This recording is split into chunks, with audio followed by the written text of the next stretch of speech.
So who are English learners with disabilities? If we take a look at this map of California, here we are, way down here in our little slice of heaven.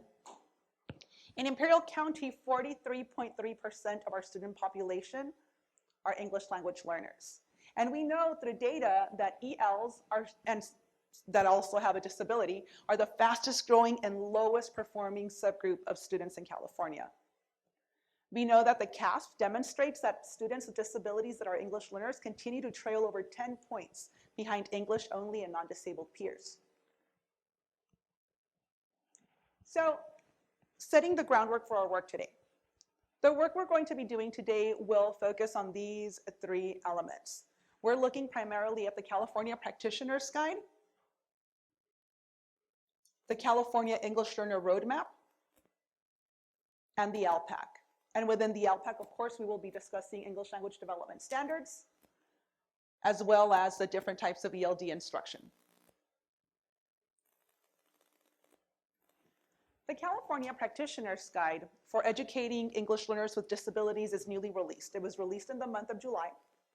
And it is the culminating point of a collaborative between the Special Education Department and the English Learner Department in the California Department of Education.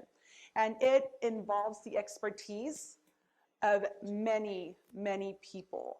A lot of the people that collaborated and participated and gave a lot of their work, a lot of their focus, a lot of their attention, a lot of their time to the development of the California Practitioner's Guide really provide a way of structuring and looking at how we provide services and supports for English learners with disabilities. The Practitioner's Guide looks specifically at dually identified students, students that are both English learners and have qualified for special education support through a qualifying category. The Practitioner's Guide is divided into 5 sections. When we look at the Practitioner's Guide, which is this lovely document right here that, by the way, you get to take home with you today, is divided into 5 sections, and it's tabbed appropriately. So when we look at section 1, we're able to see that section 1 deals specifically with the identification of ELs, MTSS, and pre-referral interventions. As we go to section 2, we're now looking at pre-referral, referral, and assessment, as well as the IEP process. Section 3, we're looking at educational programs and instructional strategies. Section 4 and 5 deal with proposing exit from special education services and reclassification from EL status, respectively. You also have a link in the presentation that will take you directly to the electronic version of the document. Although I really enjoy having a hard copy in my hands to be able to flip through and make notes, one of the benefits of having access to it electronically is as the document gets updated, links will get added and updated as well. So always refer back to the live version, the link, so that you can see any updates that are provided. Now, when looking at the sections, we are able to look at it as an entry point. So if I am a special educator and I already know that my student is an English learner and I already know that they have qualified for special education support, most likely I'm going to be looking at section 3. I'll be looking at educational programs and instructional strategies. That would probably be my starting point.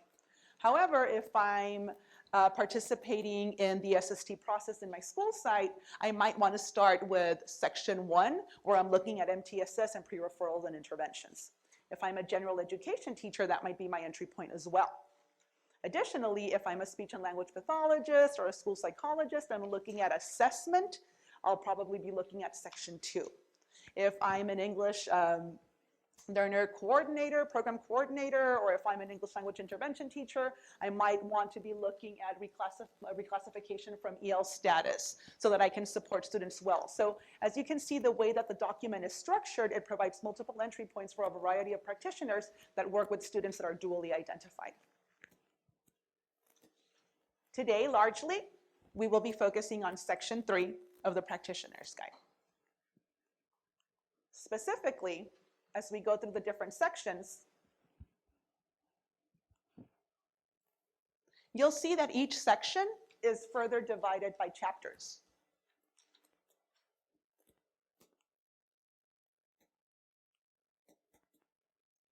As I mentioned earlier, we will be focusing on section 3, specifically chapter 6, which is Educational Programming, Access and Equity for English Learners with Disabilities. When we look at chapter 6, we are able to see the setup of the chapter itself. Chapter structure is consistent throughout the document, and it is divided into these 7 sections. Questions addressed, introduction and overview. Number 3, key topics addressed, which vary by chapter, and these are all these bullets right here. Each chapter includes a student scenario, a chapter summary, frequently asked questions, and references. So as you're working at your school sites, either individually or with a multidisciplinary team or with other practitioners at your school site, you are able to find an area that you want to focus on and know that every single chapter will be consistent in addressing the themes and topics identified in each chapter. If you're looking for a quick answer as it relates to the chapters and the sections, you can always refer to the frequently asked questions for a quick response or a quick solution to whatever situation, problem, question might arise. Additionally, in the California Practitioner's Guide, they have amazing appendices. And the appendices are specific, again, to students that are dually identified. In this case, we have 2 sample appendix 4.6 and appendix 4.7. 4.6 being the English Learner Classroom Observation Checklist, which gives you already a schematic, an idea of what you could be looking for when you're going in to observe an English learner in the classroom who has also been identified as being a student in need of special education support and services. On Appendix 4.7, we have a focused observation for an English learner during English instruction. So not just the broad classroom overview, but now specifically as what we're looking while they're receiving English instruction. Also, these forms are available on the electronic version of the California Practitioner's Guide for Educating English Learners with Disabilities, and they are fillable. We will be releasing our website in the month of December, where we have those appendices available also individually. So you'll be able to download onto your desktop or onto your hard drive. You'll be able to fill out and save these forms and print out later as needed as a resource for yourself.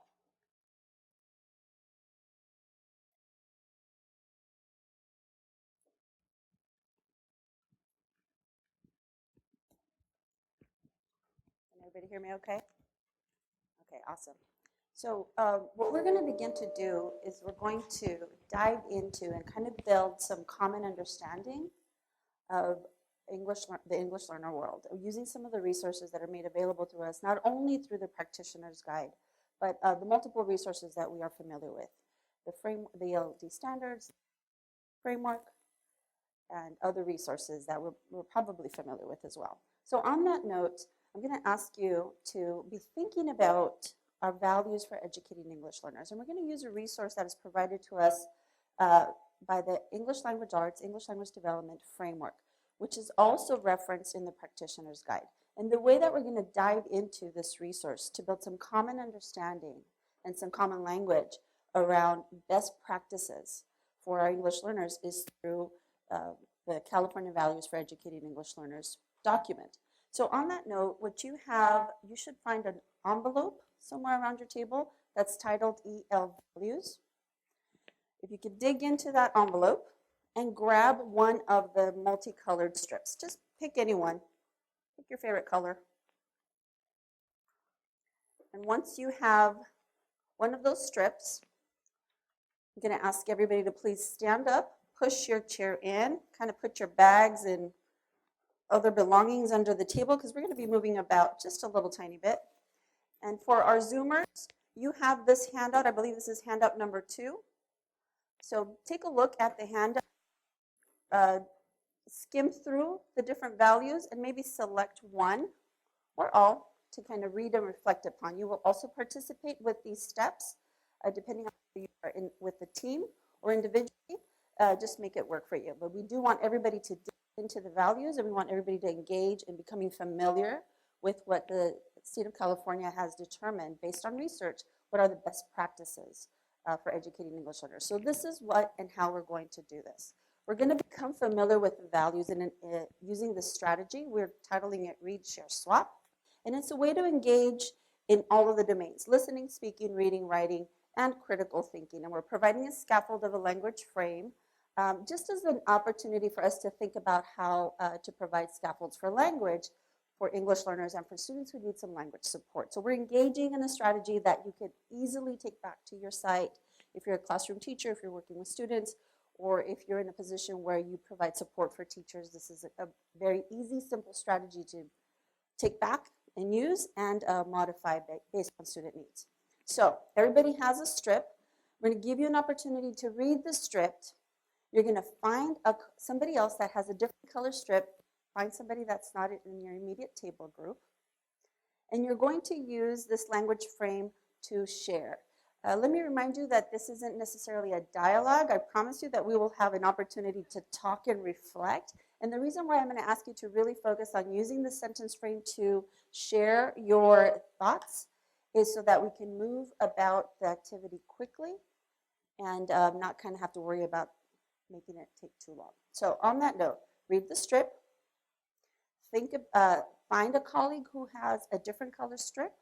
Use the sentence frame to share out. So I share first, then my colleague shares next, and then you swap strips. And then you find another person, read it, find another person with a different color strip, and you do the same process. Does that make sense? Okay, so we want to do this a total of 4 times, which is why it's critical that we try not to engage in a dialogue. And again, I promise we will come back together and share our insights, our thoughts, and our questions. Preguntas?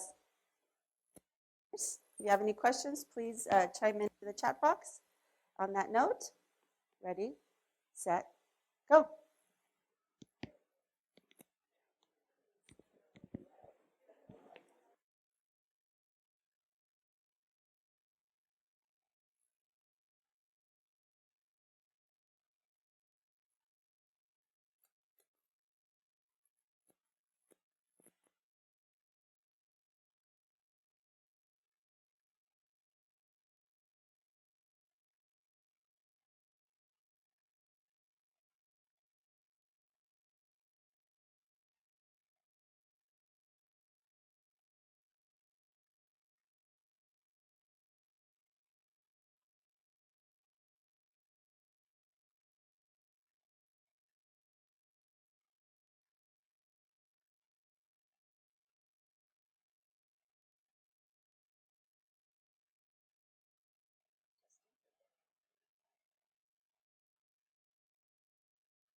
Make sure you exchange with somebody with a different color strip so that you're talking about different values every time.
Nice.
Testing, testing.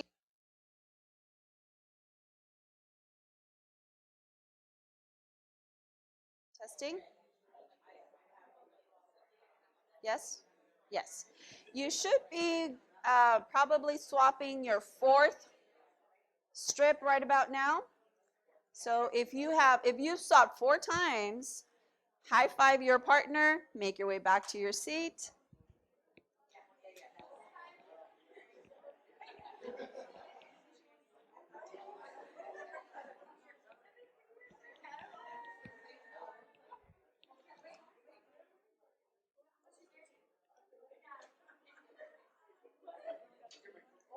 So hopefully you've had an opportunity to do a few things. As you're making your way back to your seat, I want you to think about kind of that little energy boost of energy level that the little dose of energy that you just received. Engaging in talking and thinking and face to face with somebody else wakes up the brain. So again, I want to talk just a little tiny bit about the strategy and how every time we give students an opportunity to engage in talk, it doesn't have to be perfect talk. It doesn't have to be concise or precise English, right? It's an opportunity to get your ideas out. A language frame provides a support, a focus, right? And an opportunity to practice academic language. However, it's important for us to consider how critical it is to give students an opportunity to talk, to share their thoughts and their ideas. Getting up and moving brings oxygen to the brain, and to some degree it's a little bit of a brain break as well. So I just want you to take note of how you feel and how it helps you process every time we give you an opportunity to talk with somebody about what we're learning and thinking and talking about. So on that note, as promised, I want to give everyone an opportunity to kind of share their thoughts, insights, or maybe share a clarifying question that you might have about any of the values or elements of the values. So on that note, I want to just open up the floor, and our Zoom participants, please take advantage of the chat box at this moment to ask any clarifying questions and or insights about the 8 values that you had an opportunity to read and talk about.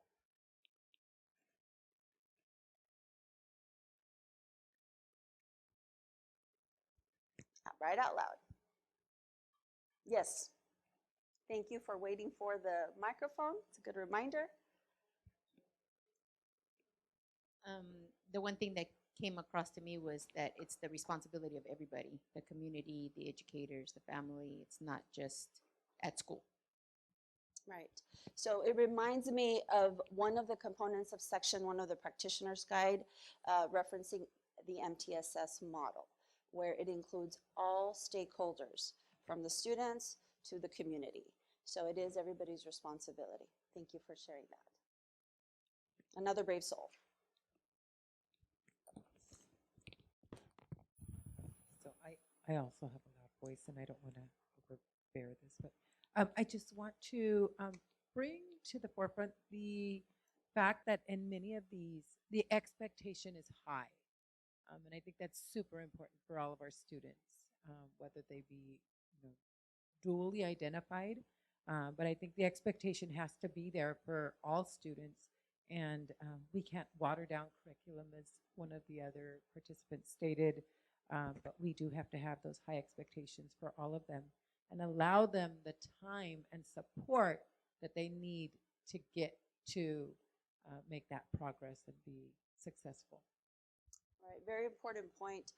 One of the things that I've noticed and experienced often, being in this line of work for 18 years now, is that mindsets become barriers, and the mindsets of the adults working with students are the ones that I'm referring to.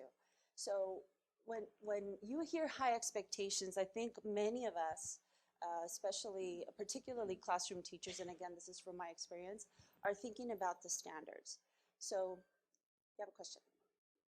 Are thinking about the standards. So when we think about the standards, we think high expectations, students must meet the standards. Absolutely right. That is our ultimate goal, is for students to meet the standards. However, we have to remember a couple of things.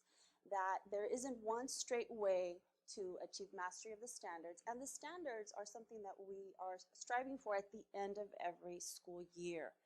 Not in August, not in October, not in January. By the end of the school year, we want students to be able to master all the skills and concepts described in every single standard. Lots of standards. So when we think about high expectations, we need to think about where in this trajectory of learning are each individual student, and how might I be able to provide the appropriate supports to get them moving towards that standard. In the case of some of our special ed students, knowing, understanding what their skills are, and really maximizing and providing opportunities for them to build those skills. So it's a mindset, right? Not so much on what they can't do and what they won't be able to accomplish, but rather what can they do? What can they bring to the table, and how might I be able to maximize that skill and give students an opportunity to develop that skill and really develop the love of learning. So really good point. Yes. I wanted to share on behalf of one of our Zoom participants, just echoing your sentiments, indicating that again, we value and affirm and honor our students, their backgrounds, language, and experiences, and see all those elements as assets. So absolutely echoing those sentiments of how important and to value each and every one of our students from what they bring to the table. So thank you. Thank you, Zoom participants, for chiming in. Your insights are very important to us, so I appreciate that very much. Maybe some clarifying questions or other insights based on any of the values or components of the values. I just want to add, if I may.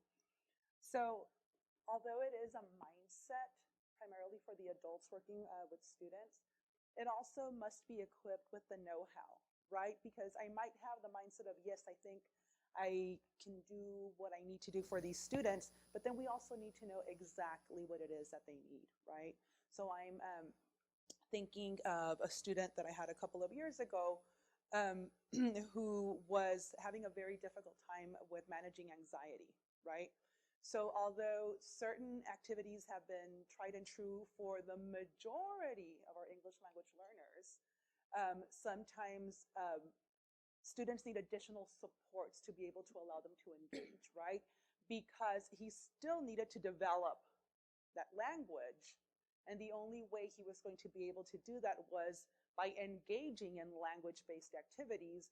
So really relying on additional tools in your teacher repertoire to provide those supports. So what became very helpful for him was to walk around with an iPad with the sentence frame on there, and then the recording feature on, where he was able to record his response using a headset. And then I was able to review the language production later on in the day, where it wasn't in a high anxiety environment for him, because he knew that as he was moving around the classroom from station to station, as we were doing a carousel, he was able to go record, and later he was able to get feedback on the language production, but still participate, because he wanted very much so to participate socially in the classroom in those activities. It was just the production of language that was a barrier for him. So recognizing that these two work twofold, and it's also up to us to generate ideas on how to allow them to engage. Thank you, Vanessa. So, any more questions or concerns or comments regarding our California values? So there are a total of 8 values. I gave you a handful of minutes. It was probably like about 7 minutes, más o menos, for you to engage in becoming familiar with all 8 values. Why am I pointing that out? Oftentimes we hear questions about, well, I really don't have time to do that. I need to get through all of this material. I don't have time to have kids get up and talk to each other. So think about how in a handful of minutes you were able to build a little bit of background knowledge on these 8 values, right?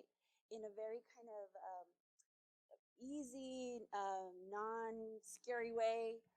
And it also give you an opportunity to meet and talk with other people, kind of share your insights. So and I encourage you, if you're a classroom teacher, I encourage you to incorporate as much as possible different activities where kids feel comfortable and safe sharing their ideas or their thoughts or their questions about resources, materials, text, right? They don't have to be able to read the entire thing. I didn't ask you to read all 8 of them, because that would have been kind of boring, and I mean, I know you could read them. But so be thinking about that. Be thinking about how the strategies that we are engaging in as learners today might be able to be scaffolded or modified for your students and or your teachers to try out. So on that note, I'm going to give you a couple of minutes to have a table talk, kind of bringing everything together regarding these California values. We have this question up on the slide, and I want you to think about how might this information, whether it's new or whether it validates something that you already know and do, how might this information in the California values inform how we support English learners back at our site and our organizations? So you may focus on 1 or 2 of the values or all of them in general. So I'll give you a couple of minutes to do that at your table groups.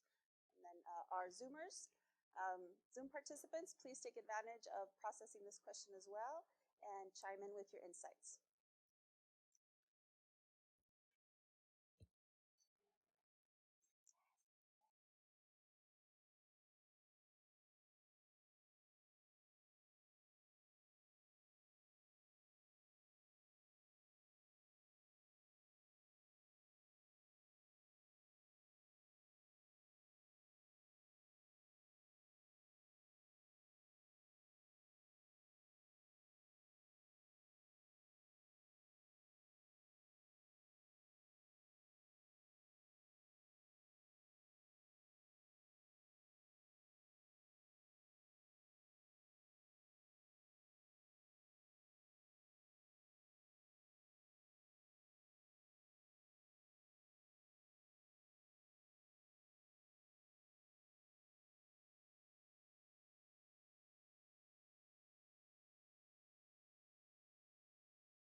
Okay, folks, let me bring you back.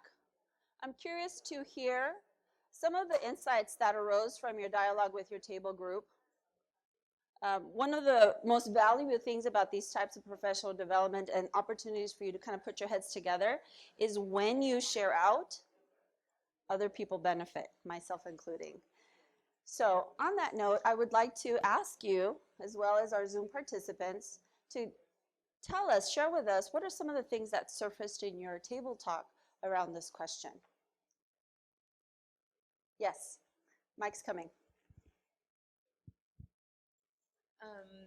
It was hard for me to answer this question because we were talking, we came to the realization that when a child is identified as a child with a disability and learning, the language is ignored. They don't even think about the other language. The second language. Mhm. And so, Or the primary language. primary Either language. or, right? They just kind of just go straight to English. And I'm gonna like hand over the mic because my colleague here had a situation and it's very interesting. Yeah. Okay, well, I'll speak for her. Absolutely. She had a situation Mhm. where the parent noted English where there was no English in the home. And another colleague said, "Oh, don't worry, you don't have to look into the Spanish." And we're like, "What? What do you mean?" Because it was English on the application, where certainly there was Spanish, and Spoken at home.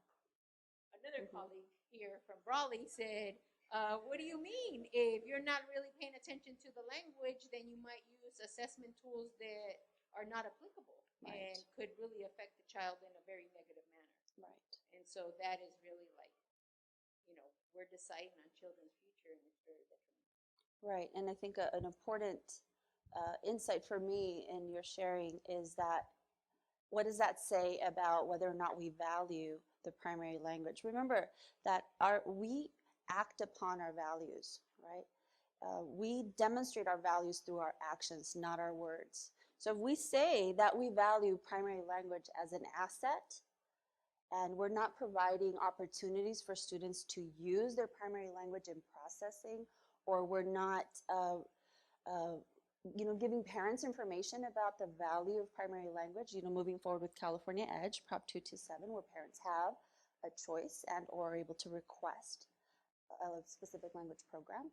So again, our actions will demonstrate our values, not our words. So something as simple as providing a bilingual dictionary, as simple as that, right? Whether it's a good old-fashioned book or electronic dictionary, right?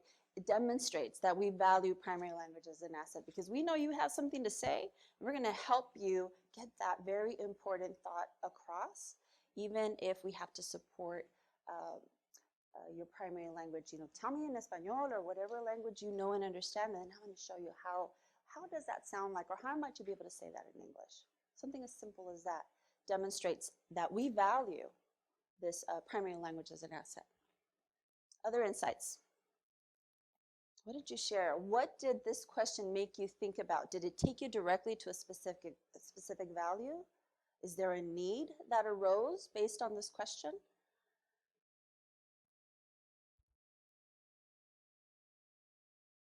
Okay. All right. Add something, Lupita. Sure.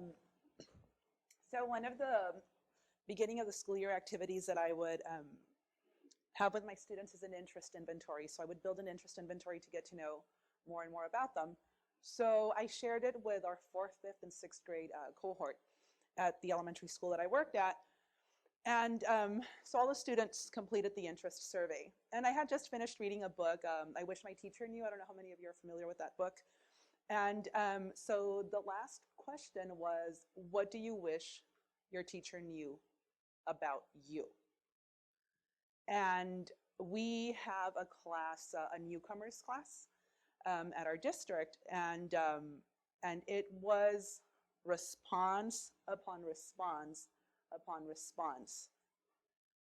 That although I don't speak English, they wrote it in Spanish, que aunque no sé inglés, yo sé mucho.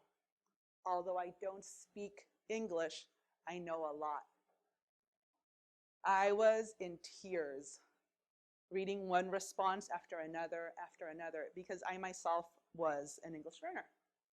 And I remember feeling that way as I was sitting through the bilingual program when I was in elementary school. So it really resonated with me, and I thought, wow, this already is a nice chunk of change as, you know, as students, right? As student capital, individuals, human beings, right? And they're feeling this. Now, if we multiply that classroom upon classroom in the state of California, in the United States, everywhere, right? Having that feeling of, I have a lot to say, I am intelligent, yet I don't have the means to do it. What kind of supports can I be providing to allow for that to happen? So that was a revelation that I should have known because I lived it myself. I'm an English learner today.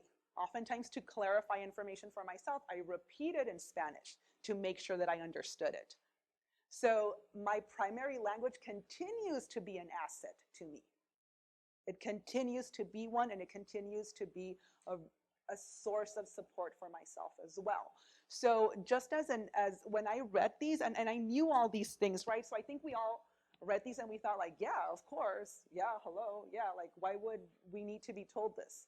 But it was good to be reminded, because I couldn't have articulated all of this, even though I believed it. And as Lupita mentioned, you know, we need to act on our values, because we can't just say we value, we have to demonstrate it.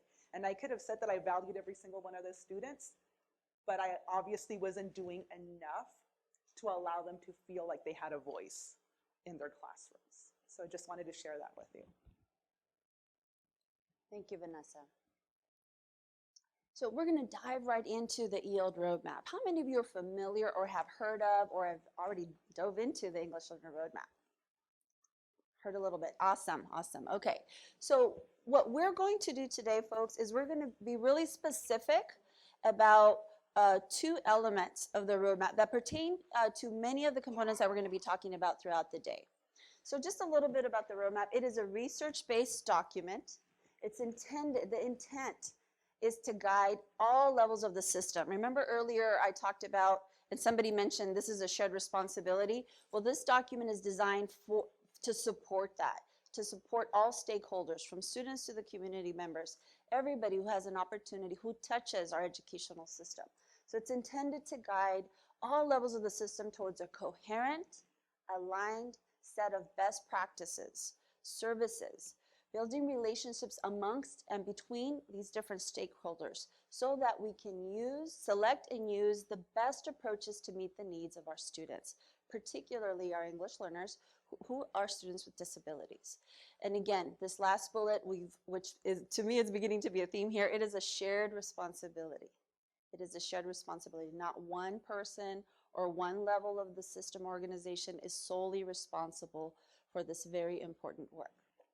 So on that note, rather than talk to you about it, I'm going to have one of our EL champions and experts talk to us about these 4 guiding principles within the EL roadmap. Dr. Lori Olson.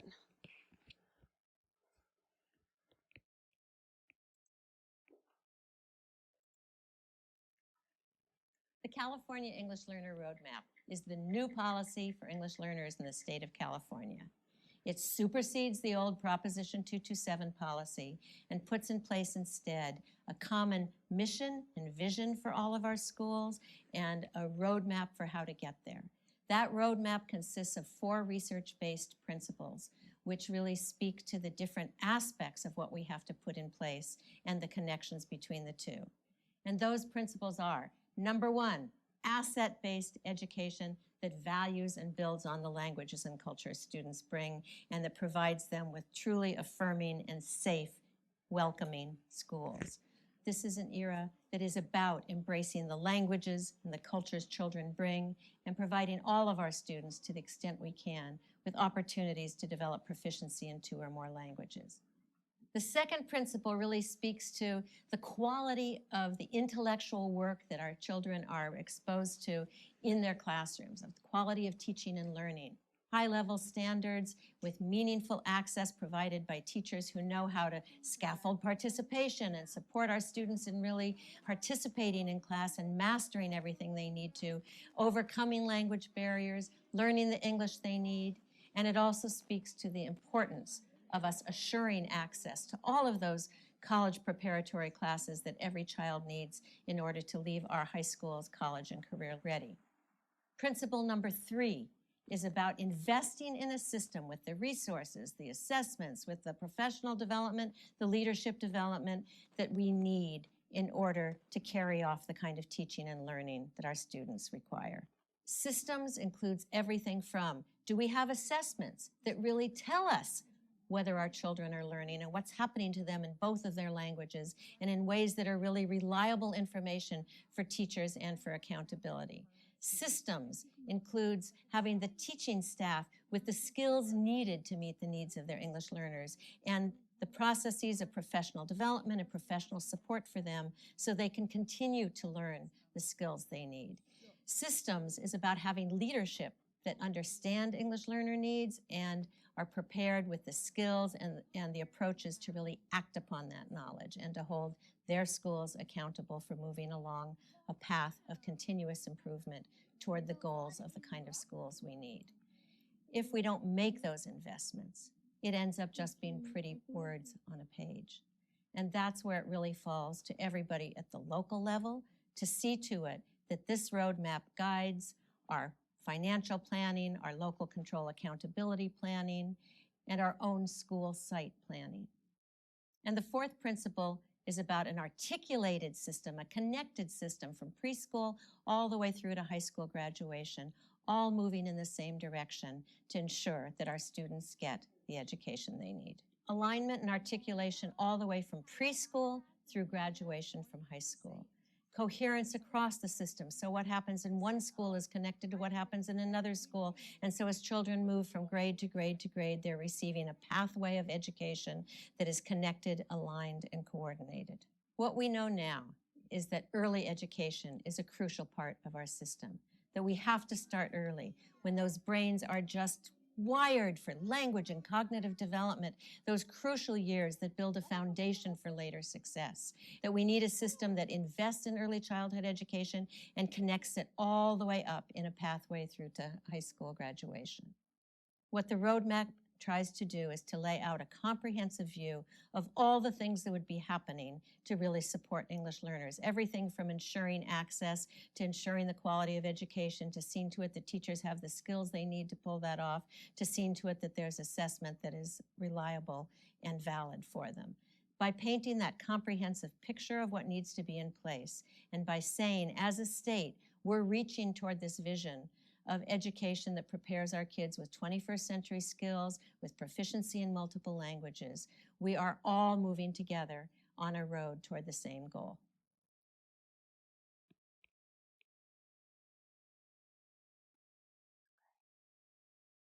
Okay, folks. So, brief overview of these 4 guiding principles. We are going to focus in on 2 because those are the 2 that most pertain to what we're going to be talking about and moving forward in our presentation. So in your folder, you have a couple of buff-colored handouts. Each one of them has both Principle 1 and 2.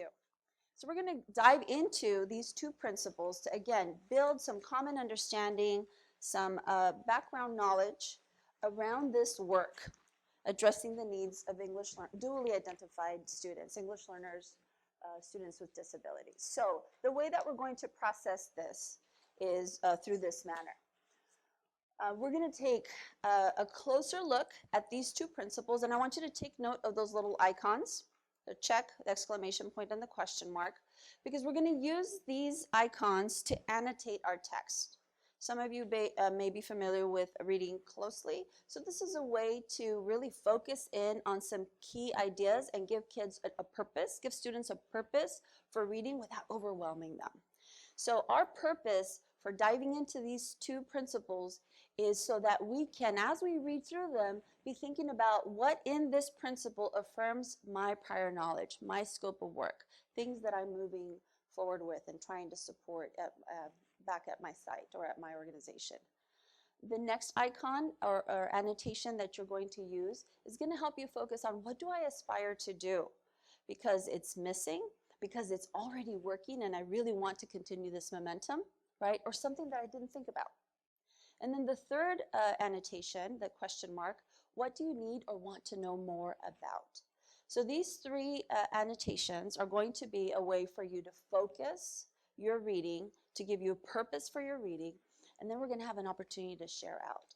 So this is how we're going to do it. You can either turn to the person next to you or behind you. You're going to work in pairs. I encourage you to make friends. You're going to work in pairs.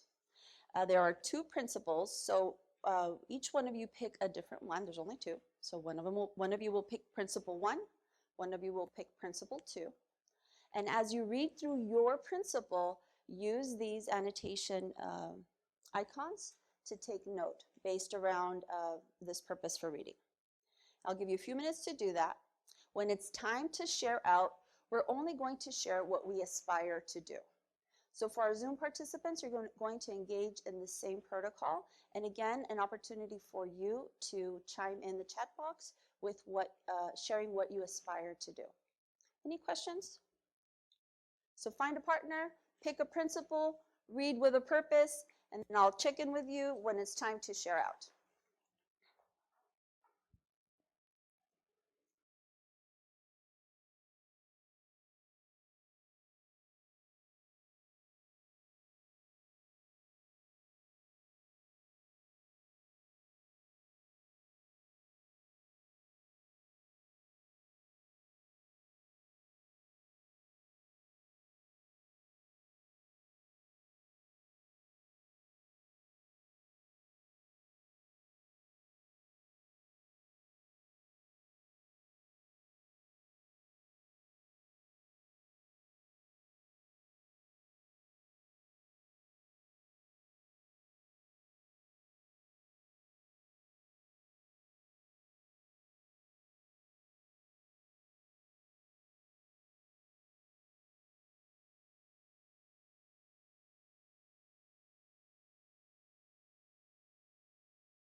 So as you're finishing up your reading, feel free to engage in a brief dialogue about your principal and make sure to share your notes on what you aspire to do.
Okay, folks.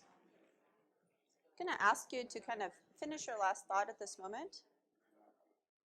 Bring you back together. Really good insights and dialogues about your respective principle that you had an opportunity to dive into.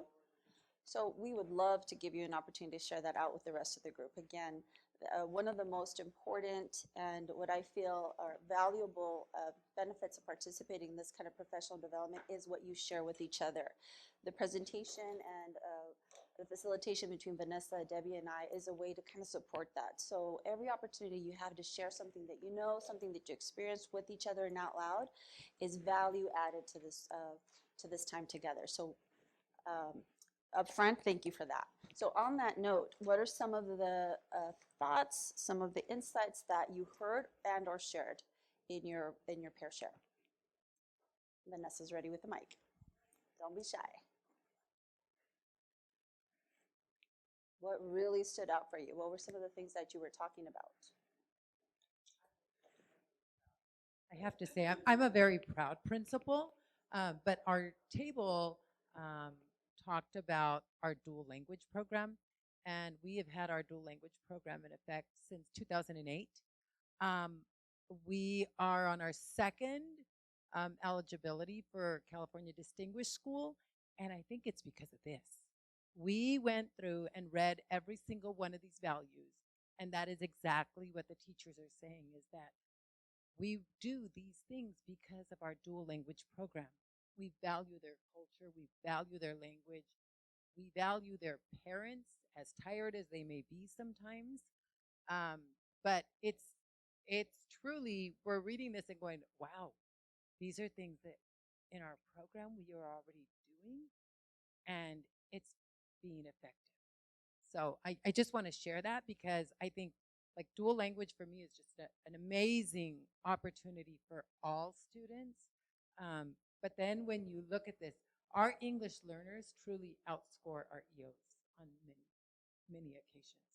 So just kind of keep that in mind, because we were just talking about, well, one of the teachers is sitting here going, can we just make the whole school dual language? Because we're a strand, only half of our school is.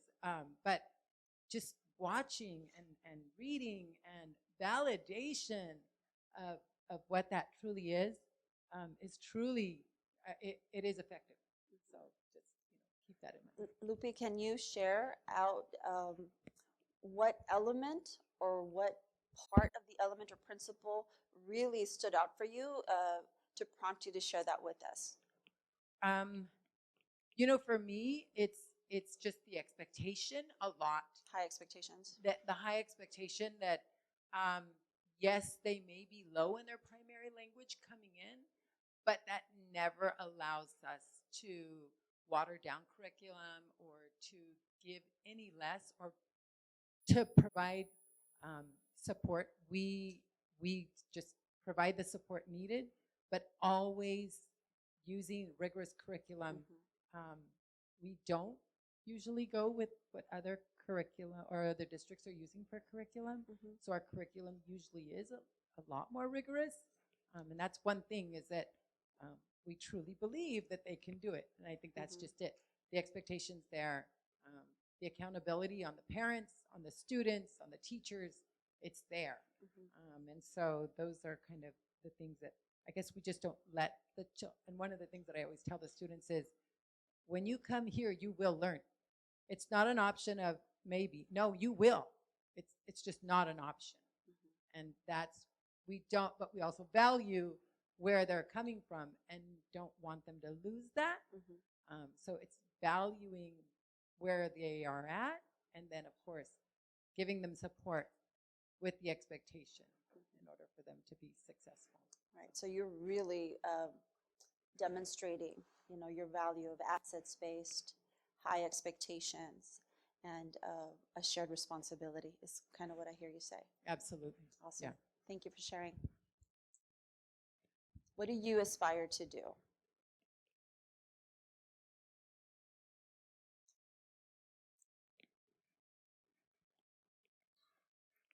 Right over here.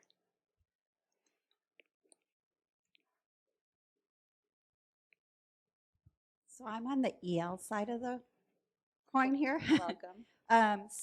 I'm looking at principle 2, and a big piece of it the element that really resonated with me was the integrated and designated ELD.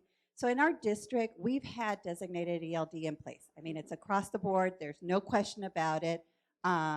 It's every day, and kids are at the proficiency levels and everything. It's been like that since the ELD standards came out, or even around 2010. Our big piece right now is the integrated piece, and really getting that in place and what that looks like is really a little bit difficult for the teachers to see that transfer of language from designated into the integrated. And so there's 2 coordinators, one's on the math side. So what we've been doing is really looking at language and looking at what the teachers, providing the teachers the language that they need for those different content areas. So when we do our math units of study, we have the language that the students need at the different proficiency levels, and the same with our English language arts. So that's where we're in right now.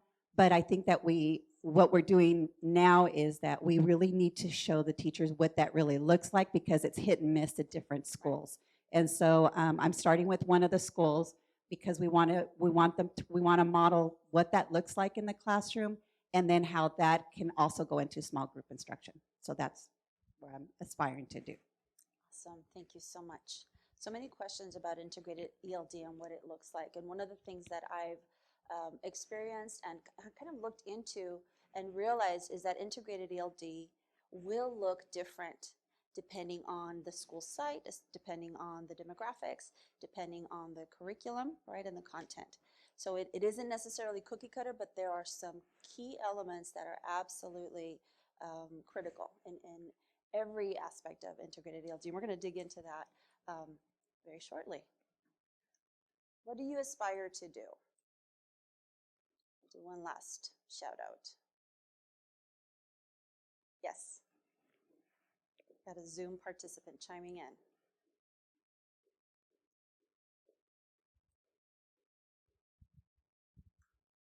So a thank you to Kim, one of our Zoom participants. She indicates, I aspire to empower my teachers to feel confident in incorporating language skills in their curriculum. And someone prior to that had also mentioned the ability to ensure cross-content areas. So not only leveraging and valuing in English language arts, but again, across content. So thank you, Zoom participants, for your sharing out. Thank you. Thank you. So how many of you have heard the statement, language is the curriculum? Raise your hand if you've heard that before. Language is the curriculum. Well, what do you mean, language is the curriculum? How do we engage and how do we learn anything that's new? Whether it's content or a skill, you know, how to ride a bike, right? Somebody has to teach you and show you and speak and demonstrate. Speak it to you and demonstrate. Language is the curriculum. So when we focus on language as a way to understand, right, what I need to do and how to do it, as well as how to express what I just learned, or to what degree did I learn it based on what I'm able to express. So when we think about how to support English learners, who are students with a disability, we need to consider what language they bring to the table, whether it's their primary language and or to what degree that English language is within their capacity. What skills do they already have in that second language? And build on both. Especially, I know we didn't talk about it a whole lot at the beginning, but especially here in the state of California, where the majority of our English learners are Spanish speakers, because Spanish and English are sister languages. There are more similarities in the discrete skills, you know, from the symbols, the ABCs, to the sounds that they make. There are more similarities than there are differences. So by providing support in language, because we know and understand that language is the way that we learn and that we express our learning, whether it's in Espanol or whatever primary language your students are bringing to the table, and English, regardless of the degree of English that they have, and the mindset that it's not what they don't have, is what do they bring, how do we connect these two? How do we provide that support in the language that they bring? Because the language is how we learn and how we express our learning, similar to what we've been doing all morning here today. So on that note, folks, I'm going to have you take a break because it's time for a brain break. So the timer's on for 15 minutes. When you hear the music stop, please come back and join us. The ladies' room and gentlemen's room is right through this door, and refreshments in the back. Want to thank everybody for coming back. Hope you had a nice little stretch break, much needed little stretch break. So I want to address a question from one of our Zoom participants, but I want to connect it back to what we've been learning and talking about up to this point, specifically the EL roadmap. But I need my glasses for that. So the question,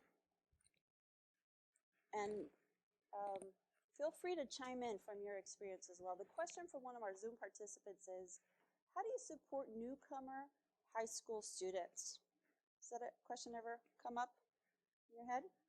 So what I want to begin to do, and then as well open it up to the floor to help support and answer this question, is bring it back to our principles 1 and 2.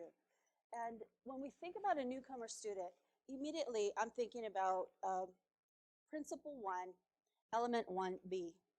And I'm just going to kind of highlight some of the key ideas that I want you to think about when addressing this question. So remember that earlier today, Vanessa walked us through the true and false, and one of the slides indicated that all kids, all children have a natural ability to acquire language. It's true. That is absolutely true. However, we can't move forward with that statement assuming that kids are cookie cutter, that it's a cookie cutter statement, right? Students come to our educational system at different ages with different levels of skills in their primary language as well as English.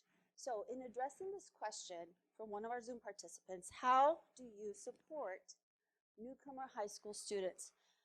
There's so much information that we need to gather from the particular group of students.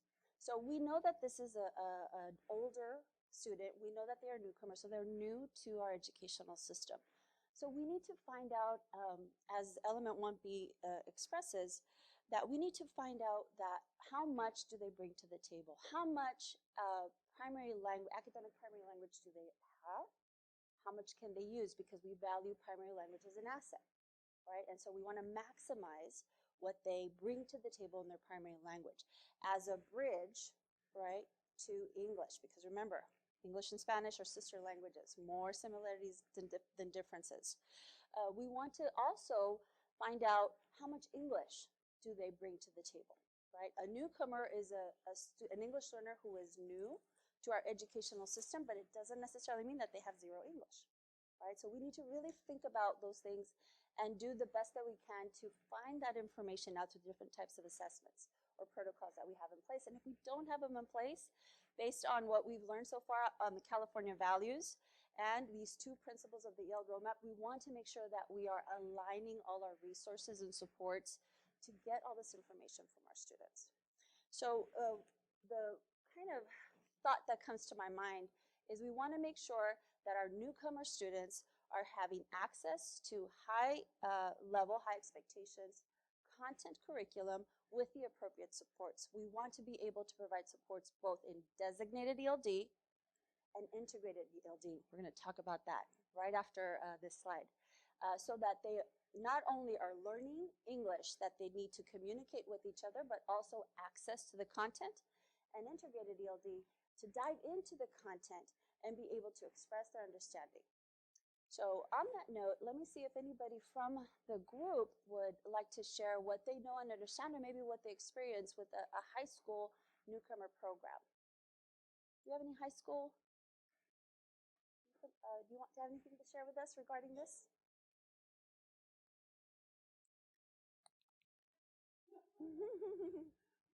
Yes, we have a newcomer program, and we also have. I'm very blessed. I only have 12 students in that class, and they're super cute because I don't speak Spanish. And so the other day we started this great thing when I told them, okay, we have 5 minutes to work on this, and I set the timer, and so they're teaching me So then they say, Miss A, they call me Professor. They tell me how to say that in Spanish. So we're sharing language. I think that's super important. One thing that I have learned with them is that I can't just assume that they know. So Thanksgiving is coming up. We were talking about Thanksgiving yesterday, and they had no idea what I was talking about. And so I said, come on, you haven't had turkey, mashed potatoes, and gravy? And they go, oh, gravy, gravy. And I said, you haven't had a turkey? And they said, no, we're Latino. And so we started, I'm like, tell me what you do on Thanksgiving. And so I said, would you like me to bring some food and share with you? And so Friday, we're going to have a feast. And so I'm bringing the Thanksgiving food, and they're bringing their traditional desserts. So we're sharing. And I think that's the most important thing in my classroom. We have so much fun in there, but they're learning. They're growing. Their language skills are becoming better. I get to end my day with them. It's a safe place for us to make mistakes. And it's not always about the curriculum. A curriculum is a guide, but really it's about the relationships that we make with our students every single day. And it's that opportunity for them to say, I'm struggling in math, or I'm struggling in science. And so really, you have to be that anchor for them and that voice, because right now, they don't have a strong enough voice in the high school setting. So you have to be that voice for them. Right. I think it's also important to think about what they bring to the table and meet them where they are. We're talking about high school students. They're not first graders. So bringing in the appropriate resources, topics that are relative and important to them at their level, at their age, right? Age appropriate, as well as skill appropriate. And Mrs. A, you really touched upon almost all of the elements in Principle 2, right? Building relationships, assets-based, high expectations. All of those things are important for learning. When students feel safe and welcome, they are more willing to take risks, right? And by taking risks, they engage more in the material and in the language use, and therefore they learn and acquire more. So thank you for sharing out. Also, if I may add, and it builds upon what you shared about your students. So one of our Zoom participants commented, I would like my kids to feel confident about being bilingual in the US. So what a beautiful sentiment, right? And we've seen through the California values and through principles 1 and 2 of the EL roadmap that if we truly, not just talk the talk, but actually walk the walk, right? It really becomes an environment that allows students to be confident about being bilingual and to really live their bilingualism out loud, right? And it does, and we're not, largely because of the numbers, we're talking about Spanish, English bilingualism, but there's a bunch of other languages out there that we want to ensure that our children feel comfortable in expressing their bilingualism and to really show how much they know in both languages as they're developing their second language.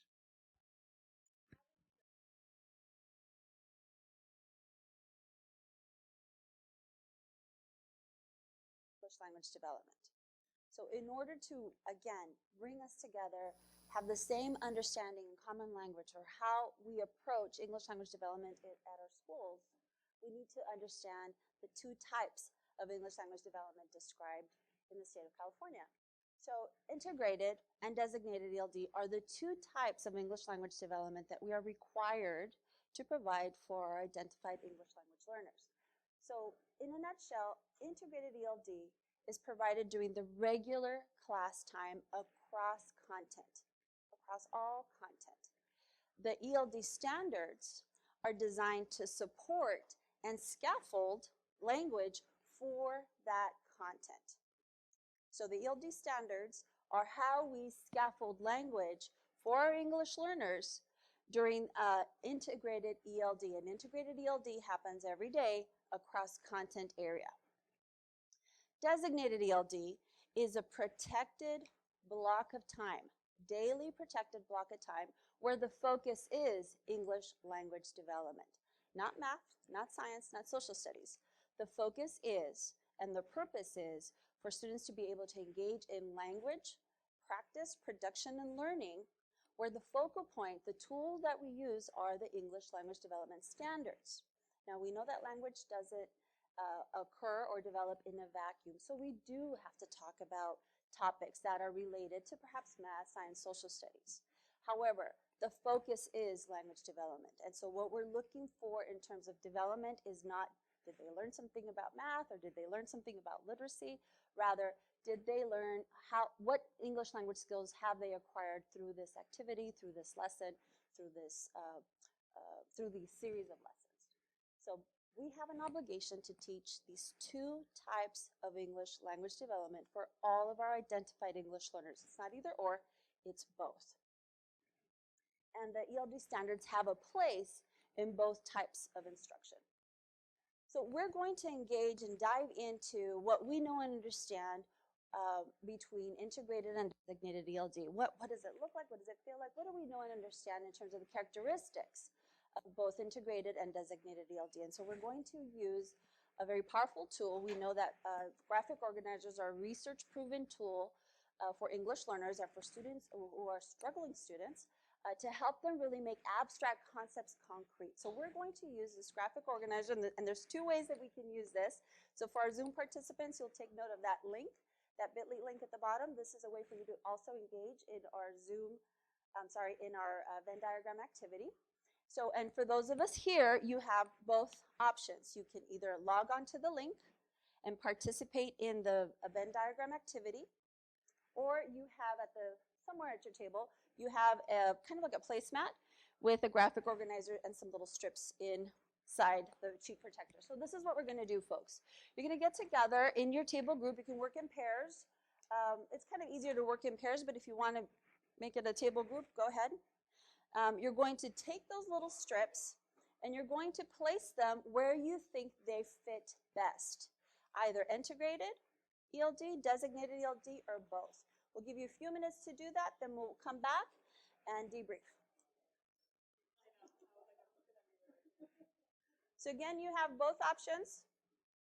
You can either get on the bit.ly or use the good old-fashioned manipulative.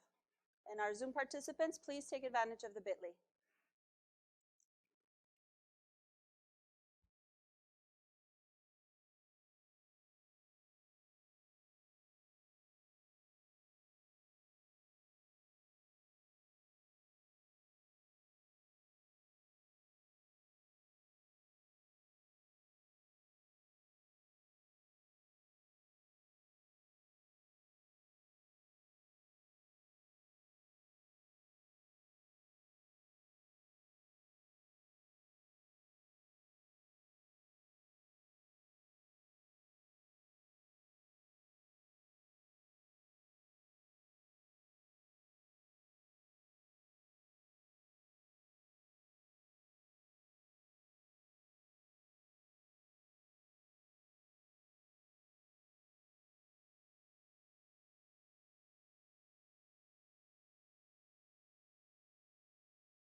of you are wrapping up. If you're not already finished, let me give you about another 30 seconds just to kind of give it a last look-see.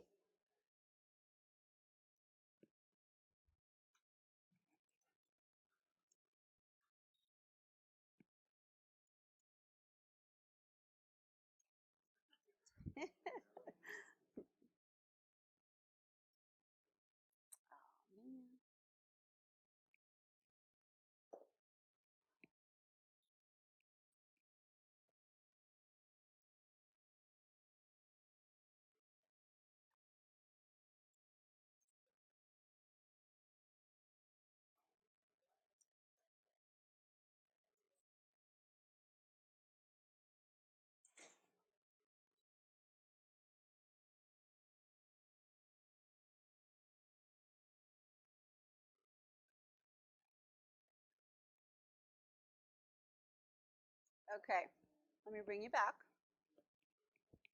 And because we're all teachers at heart, we need to know if we got it right, right? We just have to go. The day cannot go on without us knowing whether we got it right. So let's do a quick debrief. So let's start with integrated ELD. Here's some of the characteristics. And again, this is not an exhaustive list. This is just kind of to get us thinking about kind of the big ideas around integrated ELD. Give it a look-see. Let Vanessa know if you have any questions or comments about what's there, and she'll bring the mic to you. Same with our Zoom participants. Let us know if you have any questions regarding these characteristics of integrated ELD.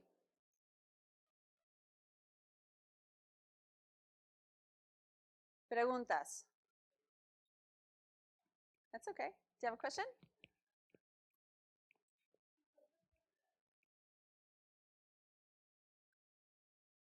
So in integrated ELD, lessons are driven by the content, right? Math, science, social studies, where language support is provided for students who are English learners using the ELD standards. Integrated ELD happens all day, every day, above and beyond designated ELD. Remember, it's not either or, it's both. The focus of integrated ELD is content objectives. What do I need to learn about this content? And language objectives. How am I going to express my understanding of this content? What's that language going to sound like to express the content that I'm learning? So in mathematics, maybe I'm comparing variables. So I need to know and understand everything about variables and use the language of comparing to be able to do that successfully. Okay? Any and all students. So integrated ELD is in your content area classes all day, every day. And so we're not pulling out students who are not English learners. They engage in and participate and are indeed scaffolds for the students who are English learners. They have the potential to be the English language model in this situation. So any and all students are involved in and participated in the integrated ELD. However, our English language learner students are required to have it as part of their ELD instruction. And the ELD standards are used in tandem with, as a support for the content standards. In essence, the ELD standards are used to scaffold both for content and language with the content topics. Okay, so we need the standards to scaffold for the content and to scaffold for the language of the content. Questions? Insights? How about our Zoom participants? We're good? Okay. So we're going to move into designated ELD. Give it a look-see. Let me know if you have any questions or comments.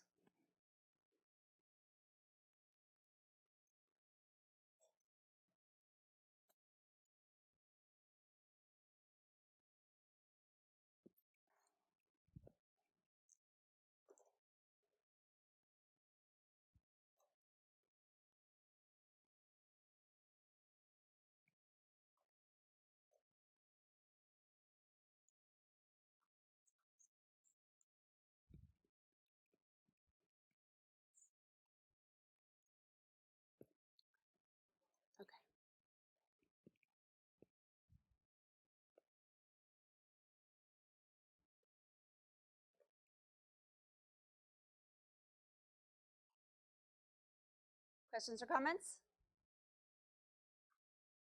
So kind of switch our focus a little bit. We're still talking about English language development instruction. Designated ELD is designed to focus on precisely language development, English language development, for students who are identified English learners. All English learners. English learners who are students with disabilities are English learners. So they also need both designated and integrated ELD.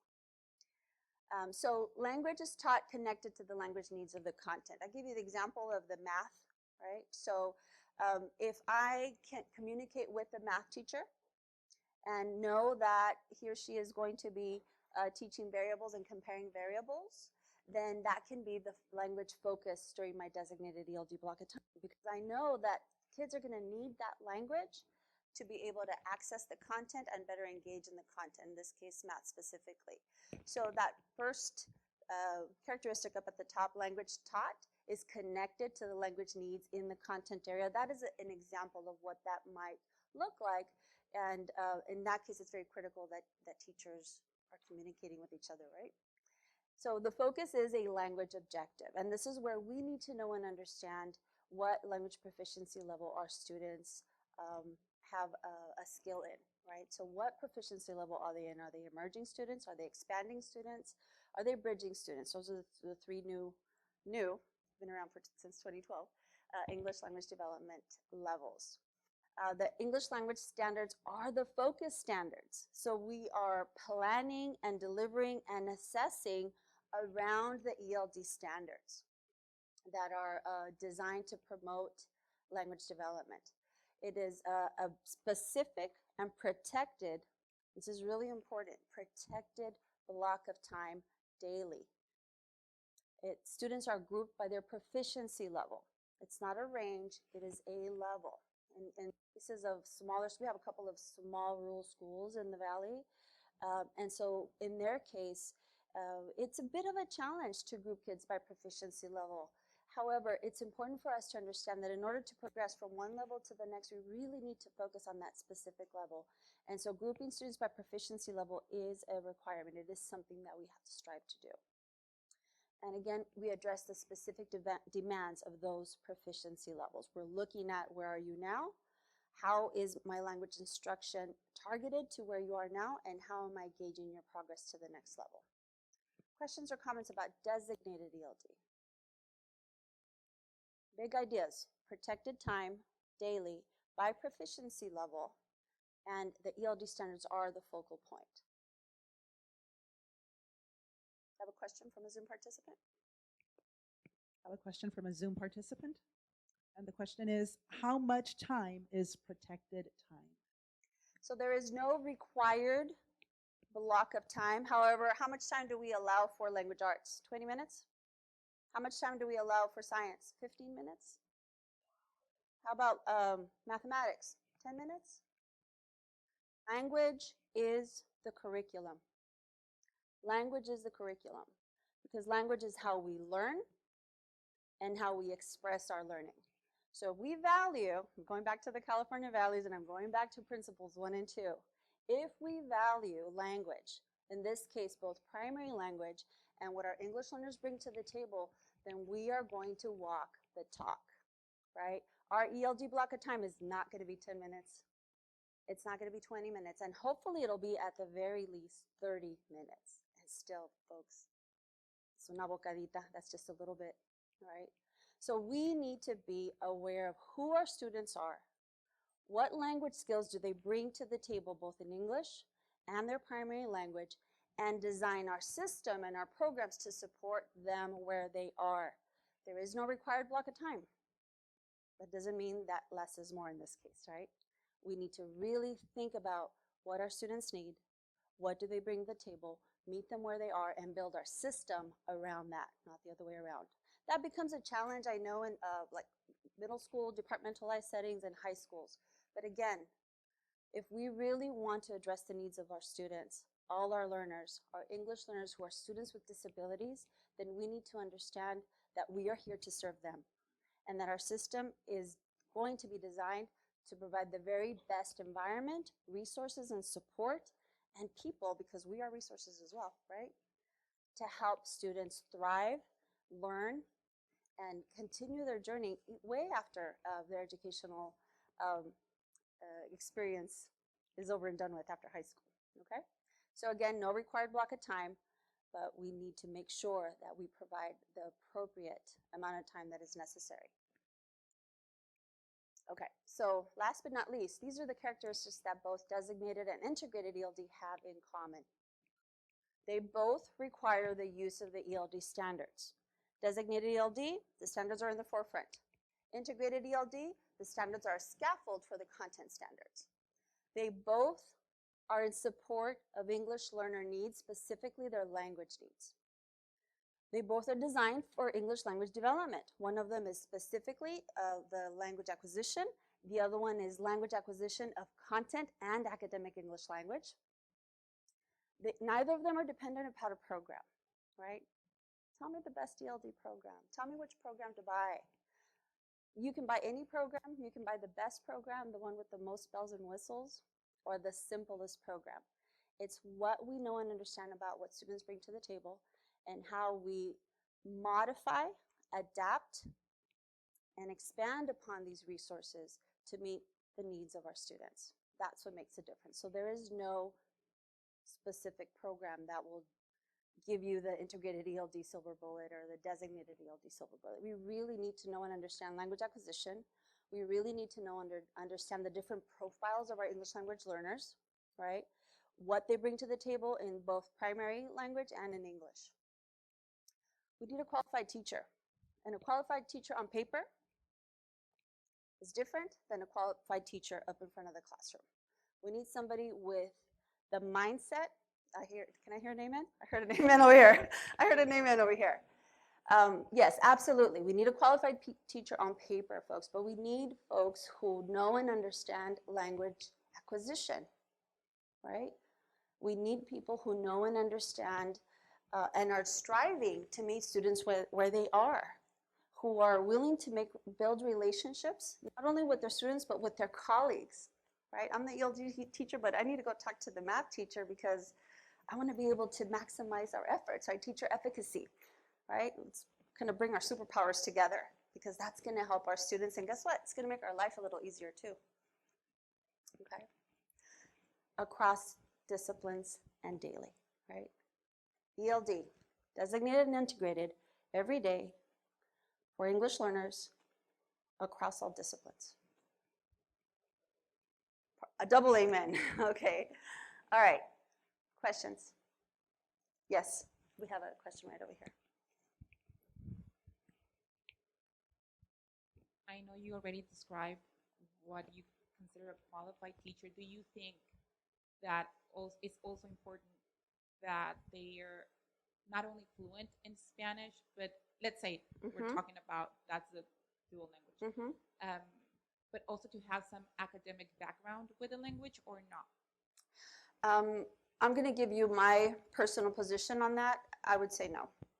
I would say no, because I think that if you understand what you need to teach and why you need to teach it and who you need to teach it to, then that qualifies you as an excellent teacher, right? And I know it's just a very kind of high level response, but I think it's important to know that just like students bring different skill sets to the table and it's not cookie cutter, it's the same for teachers, right? It's the same for teachers. We in education need to understand that learners look and behave and express their learning in different ways, right? This is why we're talking about the MTSS model. This is why MTSS is in section 1 of our practitioner's guide, because we really need to think about everything that students bring to the table and everything that all the adults who have signed up to do this work are doing what we signed up to do, right? But going back to your question, I don't think it is a non-negotiable to have the teachers be able to speak or communicate in their primary language. I do believe and stand firm in that every teacher working with English learners needs to know and understand language acquisition well, not just like a little bit, You need to know and understand what it is, what it isn't, and the role that it plays in learning language and content. So that, non-negotiable. I don't care what language you speak or don't speak. Okay. We have a question from one of our Zoom participants, and it's, what does designated ELD look like for students with disabilities? So I can talk to you about my experience teaching students at the elementary school level with the mild to mod populations, okay? So I've been described as a benevolent irritant. I mean well, but I will bug you, right? So whenever my peers were working on their ELD exchange lists, I would go show up with my list and I would sit down and I'd like, I have 10 students that would be great in your level 1 class. I have 3 students that would be great for your intermediate class, and I'm using SELP levels because it'll give you an idea how long I've been in the game, right? So I would show up and then I would have them go out during the general English language development exchange because we would group by proficiency levels, and I worked at a school site where we had 4 to 5 grade levels, so we had enough teachers to have one for the English only, one for the intermediate, one for the early intermediate, and then as we moved over to Elpac, level 1, level 2, and level 3, right?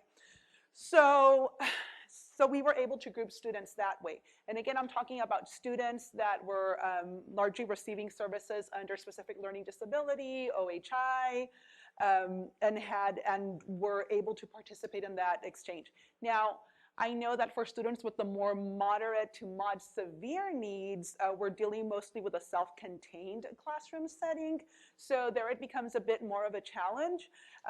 But you know, even in the mod severe program, there should be a slot of time carved out where designated ELD is provided for those students.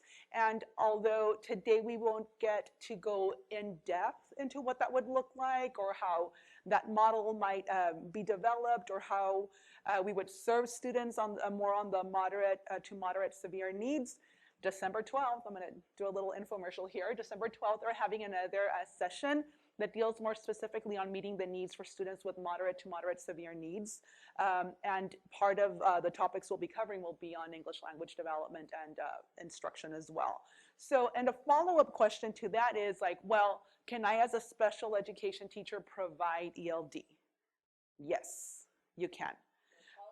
You're a qualified teacher. So your special education credential allows you to teach ELD.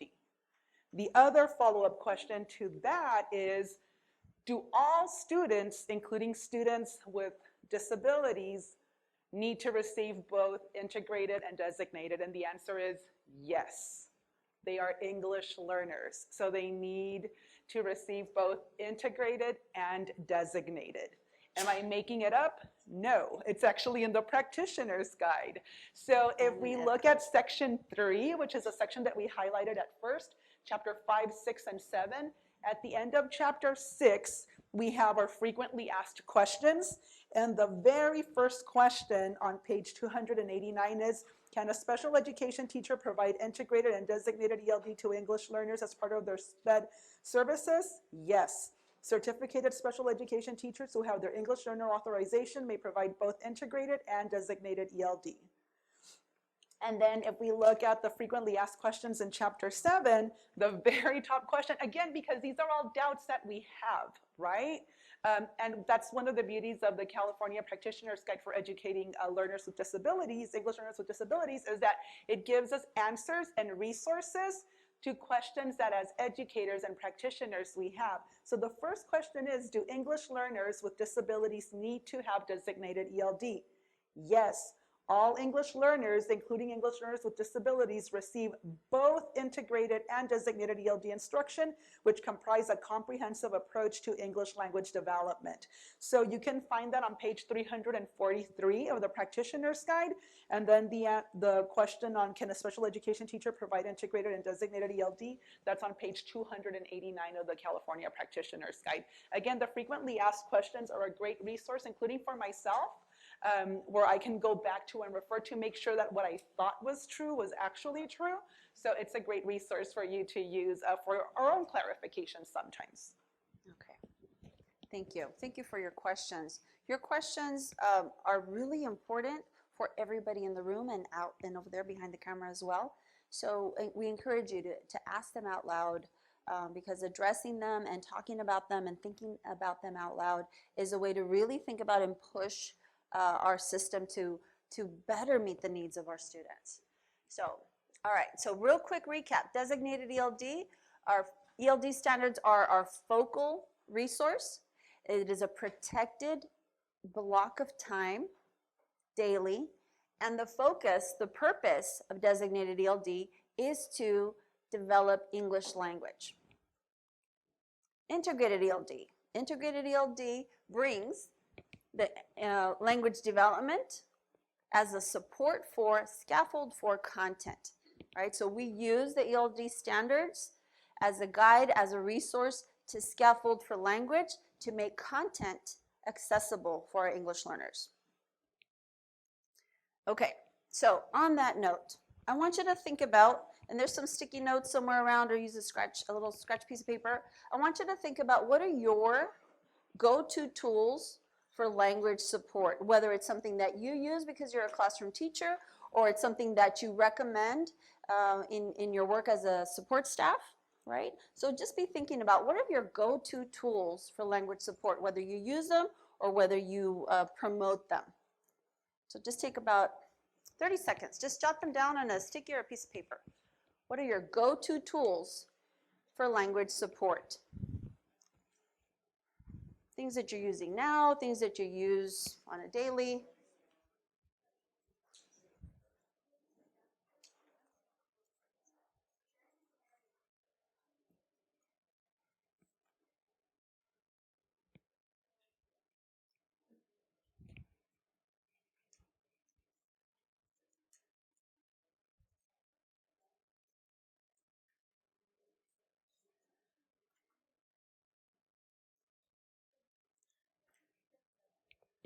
Okay, let me bring you back. So instead of making Vanessa run around the room and have you share with me what your go-to tools are, just say them out loud and I'll repeat them so that our Zoom participants can hear. So just shout them out. What are your go-to tools? What's at the top of your list? Shout them out. Realia.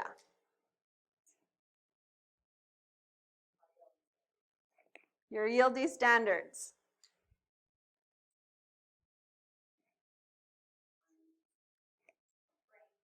Language frames. What's on your list, folks? Graphic organizers, images, pictures, visuals. Okay, so remind me of your name, lovely lady. Lisa. How many of you have ELD standards on your list? Be honest, raise your hand as your go-to tool. How many of you here have ELD standards on your list of go-to tools? Right.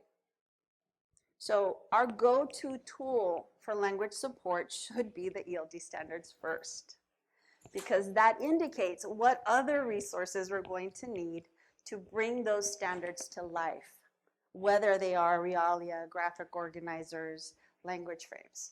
Without knowing and using the ELD standards, we don't know which language frames to use. It's kind of like a hit and miss, right?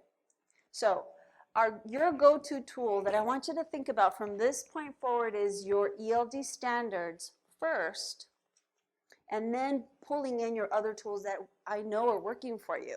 The difference is now you're going to be intentional. Now you're going to be intentional. Now we're going to be standards-based, rigorous, right? Holding our lessons and our goals to the standard to the skills of the standards, right? And then all the other tools and resources that we know work are going to be that much more powerful. Why? Because we're going to be intentional about our planning and our delivery of both designated and integrated ELD. So on that note, we're going to take a deeper dive into the ELD standards. So what we're going to do is we're going to engage in exploring elements of the ELD standards. We're not going to take a deep dive because that's a whole different training. But we want to, again, for the purpose of this training, give everybody some common understanding and some common language to engage the role and the purpose of the ELD standards. So you have a handout that looks like that. It's actually a paper-clipped packet. So you'll notice that each page is specific to a grade level, and I want to give a shout out to LA Unified for sharing this resource with the world, at least with the state of California. So thank you, LA Unified, for creating and disseminating and sharing this wonderful resource, because who doesn't love a one-pager, right? So what I want you to do, folks, is I want you to take a look at, it doesn't matter what grade you look at this moment, just pull out one page and think about these two questions. What do you notice and what do you wonder? So I'll give you an example. I notice that there's some color coding business going on. I wonder if the color coding has anything to do with anything, right? Okay, so I'll give you a couple minutes just to jot down things that you notice and perhaps things that you wonder.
Okay, folks, what did you notice? Just shout it out. I'll call it out for our Zoom participants.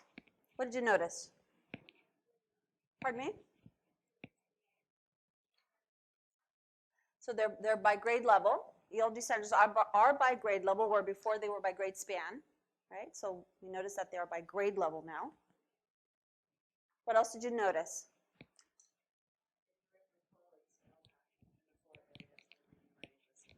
Okay, so it addresses the 4 domains. We see 4 domains in the standards, and somebody recognizes a correlation with our Elpac, our language assessment.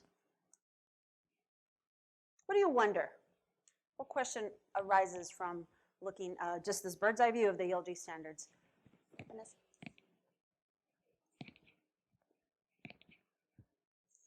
So the kind of the organization, you notice some letters, A, B, C. You notice some parts. There's 3 parts. That's a wondering. Yes? The color. Mm-hmm.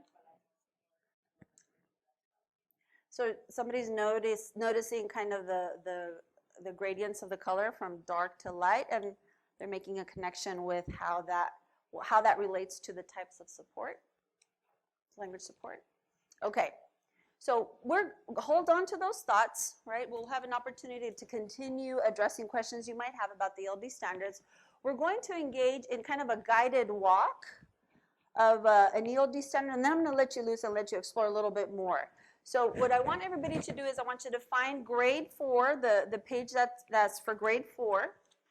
So go ahead and find your page 4 standard, grade 4 standards. And this is what we're going to do, folks. You're going to read across a standard. You're going to read across the 3 levels of a standard. And I want you to take note of what's the same and what's different in that one standard. So you're going to take a look at, let's go back here. You're going to take a look at grade 4. It doesn't matter which standard you look at. Just read across those 3 boxes. Each box represents a proficiency level. So what I want you to do is take note what's the same in that standard and what's different as you read across, as you move across the proficiency levels. It's a quick read.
So what's the same?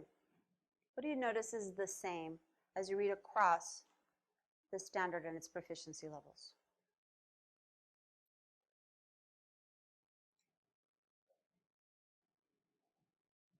I have a mic right over here.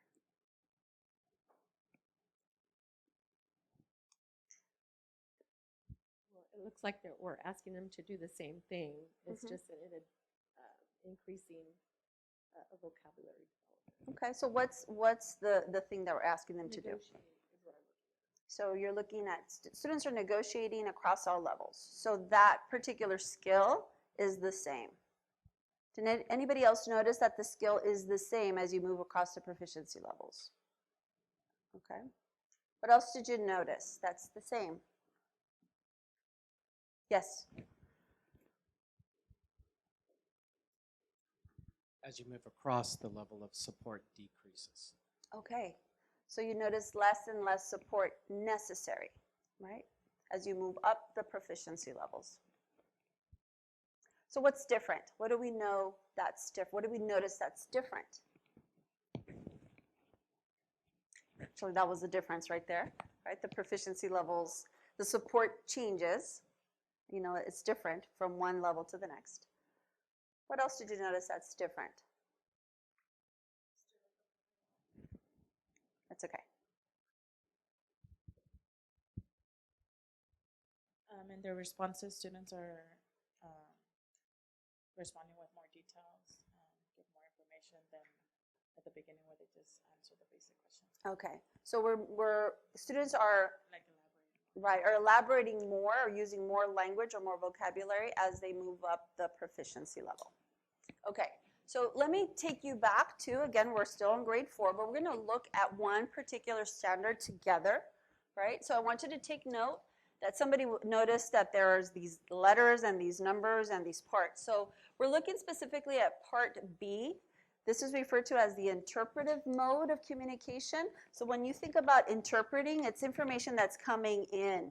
And information comes in through our eyes when we're reading and through our ears when we're listening. So be thinking about those domains, right? Reading and listening. Those of us in the EL world, we refer to this as our receptive comprehension, right? So the interpretive mode, the standards in the interpretive mode refer to those standards that require students to interpret information. So we're really focusing in on listening and reading. And so when we're thinking about what resources, tools do I need to use to help students engage best in these standards, then they're going to be tools that kids need to really be able to hone in on their listening skills and opportunities to scaffold text, right? Because I'm asking them to read. So this is what I mean about your go-to tools.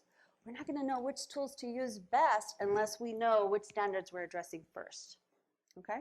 So this particular section that we're focusing on is on the interpretive mode of communication, right? That's the B. And we have 1, 2, 3, 4 standards. Standards 5, 6, 7, and 8. Are you with me? We're going to focus in on standard 6. The overall standard is reading and viewing closely. Reading closely literary and informational text and viewing multimedia to determine how meaning is conveyed explicitly and implicitly through language.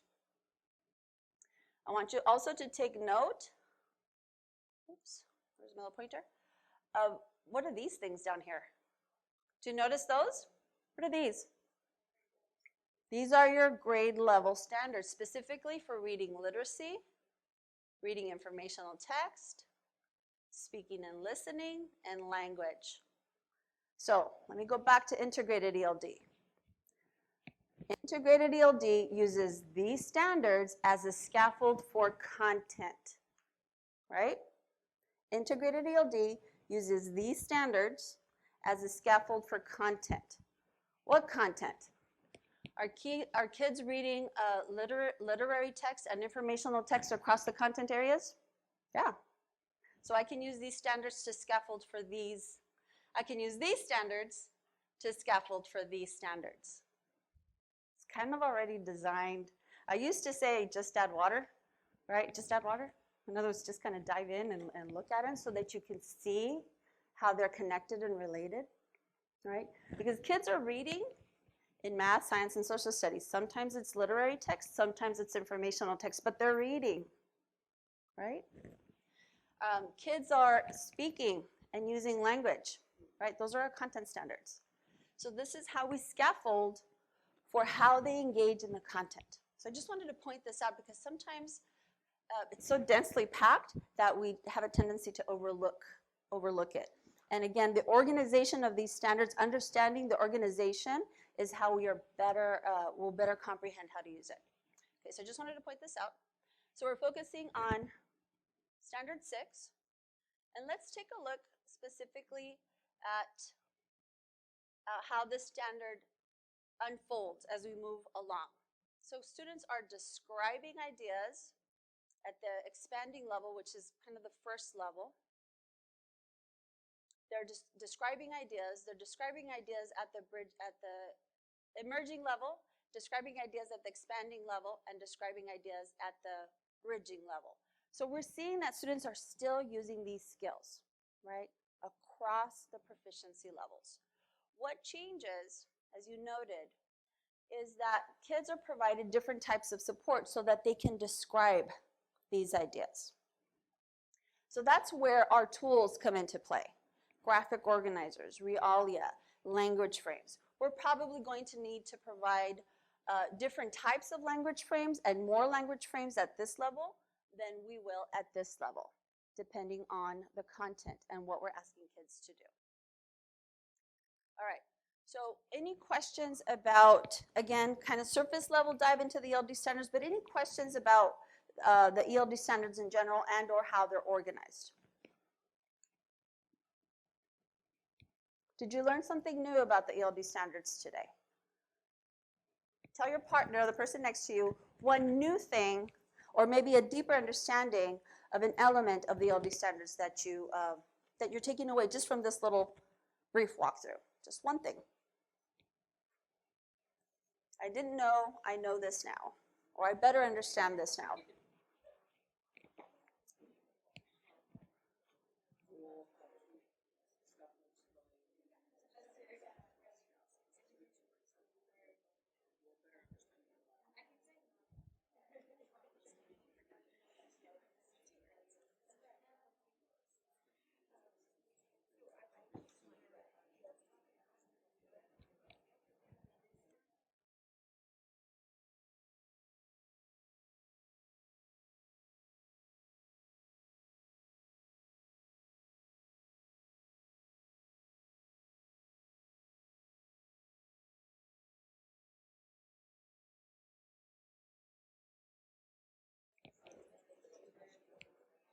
Okay, folks, I'm going to bring you back only to let you loose again for one final little section before we break for lunch, because it's just about that time.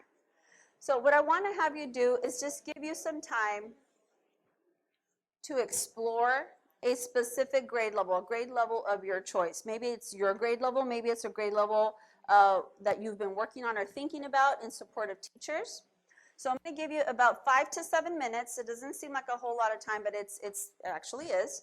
So let me give you about 5 to 7 minutes to just dig in, take a look at, pull out a grade level that you really want to focus on, and explore. I want you to read across the proficiency levels and just take note, again, what's the same, what's different.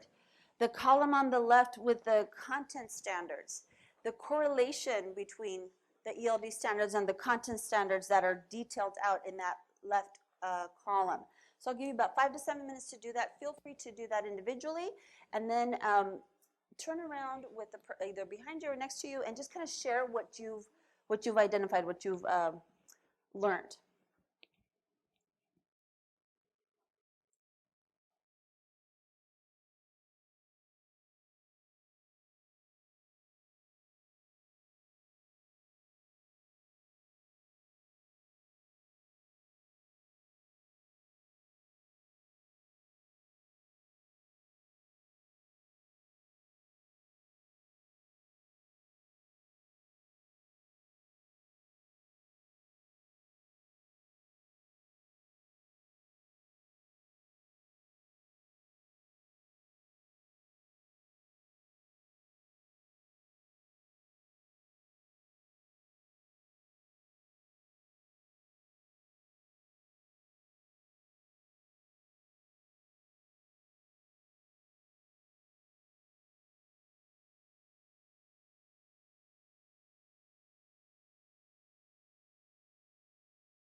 Begin with you.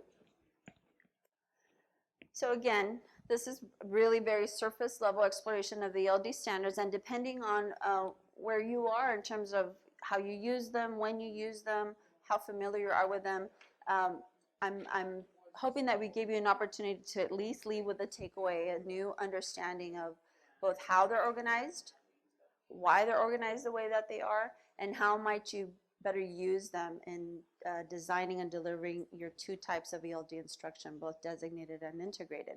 So on that note, we have kind of a big idea question that I want you to engage in at your table group, and then we'll give you an opportunity to share out, as well as our Zoom participants. So this is our big idea share out question for this piece. How will the ELD standards inform your planning for both designated and integrated ELD instruction? So have a table talk. I'll check in with you in about a minute and a half. Zoom participants, please share your insights as well.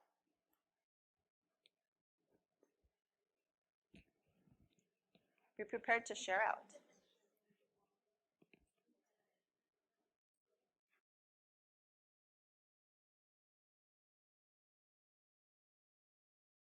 Heads up, just a heads up, I am going to ask every table group to give one share out. So jot it down or pick a volunteer somebody to do it. Okay, so just a heads up.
So let's hear from you. We're not in any particular order, but it looks like we could start in the back. Not in any particular order. How will the ELD standards inform or better inform your planning and or supportive planning for both designated and integrated ELD, considering the role that you're in and the scope of work that you are responsible for? So I'm a brand new teacher, so for me this is all new information. So this gives me a baseline to frame my lessons for, and it gives me kind of an angle what I want to take my EL students, bring them towards, as well as giving them expectations for, from what I'm hoping to kind of pull from them or to help guide them towards. So the standards are going to help me actually plan how I'm going to instruct them, especially as a new teacher, pulling in the new information I'm teaching, as well as learning, how to teach them at the same time and making sure that I'm inclusive with my lessons.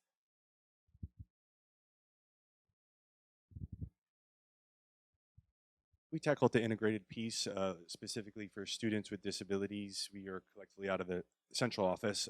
So in a way to paint a picture through the IEP process that a student's assessment results and their present levels are driving the goals and driving the services, and that there's an alignment between academic goals, also where they are falling through this EL continuum piece of things. Like that the supports are written in here, and think that we could look at using this as a resource to bolster accommodations in a student's IEP to ensure they're having access across academic settings. Thank you.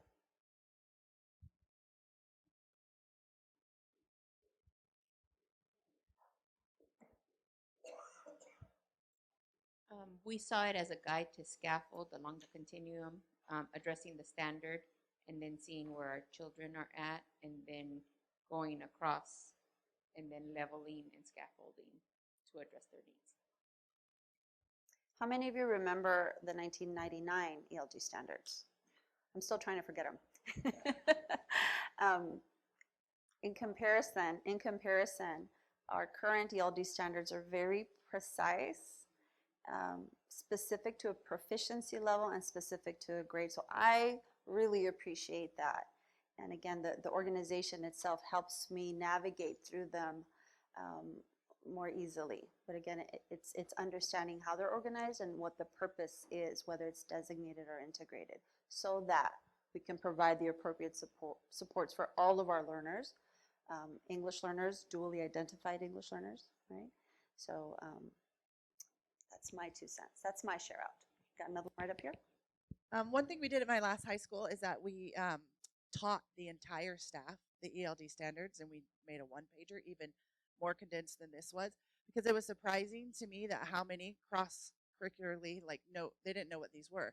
Then we asked them to, at the end of each semester, if they were to fail an ELD student with a D or an F, they had to do an ELD checklist with these standards. Why did the student fail? Is it a language barrier, or is it based on instruction in that classroom, or just they didn't turn in the work? And the level of instruction and I think commitment across our entire high school was so different. It took us a good year to really learn these. But after that struggle of the first year, every teacher then was committed to the ELD standards, and they understood them. They knew what it meant when we're talking about the different levels of students, and really looking at their own practice too, professionally, to enhance ELD instruction in all classes. Thank you. By design, the ELD standards are designed to go hand in hand with your content standards. It's not it is a separate document, but by design, there are supposed to be used in tandem together, right? To scaffold for language for content and to use as a focal point for language development. So by design, you don't have to figure out and try and connect the dots. The content standards that are identified for each one of the ELD standards on that left side of the one-pager, that white column, that's where to begin.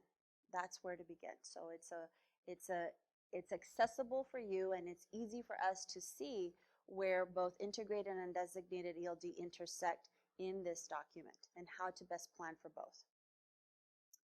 We need a table right over here. We need a couple up here. So who wants to share it next? Let's go over here to this side of the room, and we have a Zoom question as well. So we'll do a table and then we'll do a Zoom question. Okay. You've been voluntold. Voluntold. I warned you.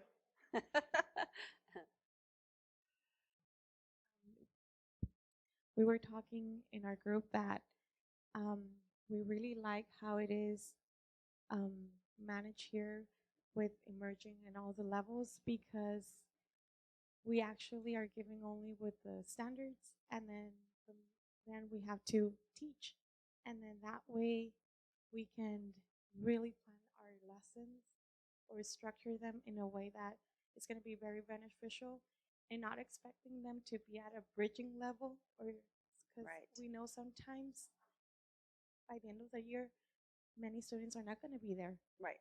They're going to be in expanding or still emerging, but at least you touch the bases, you worked on it, you work on the standards, but you know at what level they are. Right. And basically that's all we talked about, right? Okay. So it's going to help you be intentional and provide lessons that are appropriate for their proficiency level, so that we're not asking them to elaborate using complex language when they are indeed an emerging student, right? So being intentional about our planning requires that we understand language acquisition, but how these standards are designed and how to utilize them so that we can pinpoint and really hit the bullseye in designing our lessons appropriately for the purpose.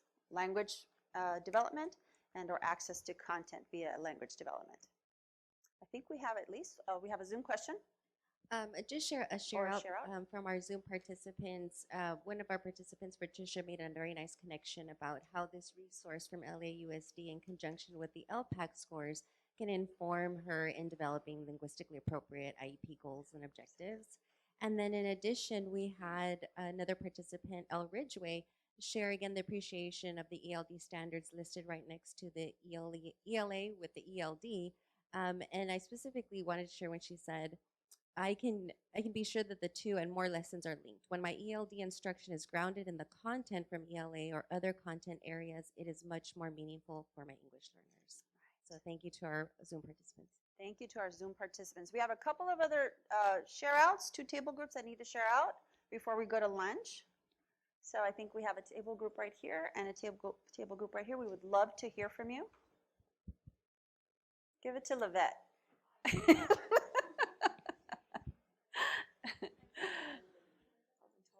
Correct. We discussed how we would implement tying into our own classrooms with the, again, with the regular standard school content standards, and how we would break it down within our school site. Okay. And last but not least, table right up front and center.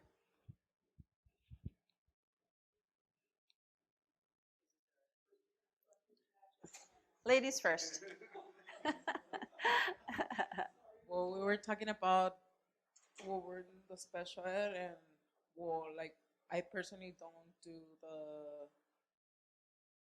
the ELD part of the day, so we send them. Well, they stay with their general ed, so we would use this to write IEP goals and objectives. Okay, wonderful, wonderful. Okay, folks. We've dove into different resources, all found within the Practitioner's Guide. Because of what you bring to the table, this may have been a first time, right?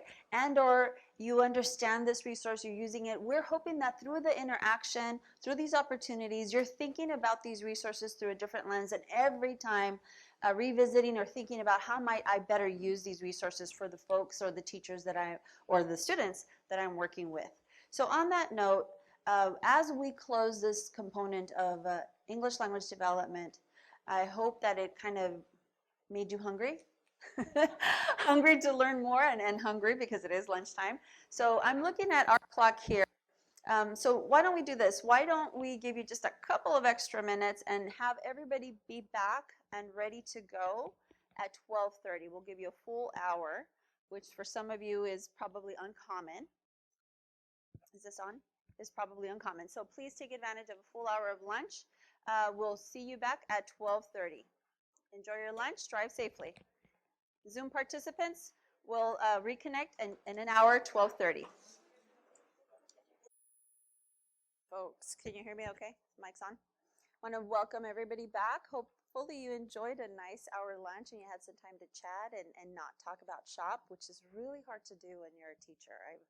It's hard, really hard to do. So welcome back. Just want to remind everybody that you do have access to all of the handouts that we've provided for you today. Hard copy, you have access to them electronically, as well as a presentation. I believe we also added a few extras that we thought were really good things to have. So make sure you access our bit.ly link moving forward. So on that note, folks, before we left the end this morning for lunch, I always lose my clicker. Okay, it'll come. Okay, so before we left for lunch, we were talking about the ELD standards and their role and their purpose in these 2 types of English language development instruction. So how do we know that the resources that we're using and the instruction that we're designing for our English learners, dually identified English learners, how do we know that it's working? How do we know? So one of the things that immediately comes to mind is assessment, different types of assessment, right? So that's really what we're going to be talking about for the next section of this afternoon. So let's talk about assessment. Rather than talk to you and try to explain my perspective and how important assessment is, I'm going to hand it over to Moises. Moises is really going to share a little bit about his story, his life as a student, through that lens of assessment.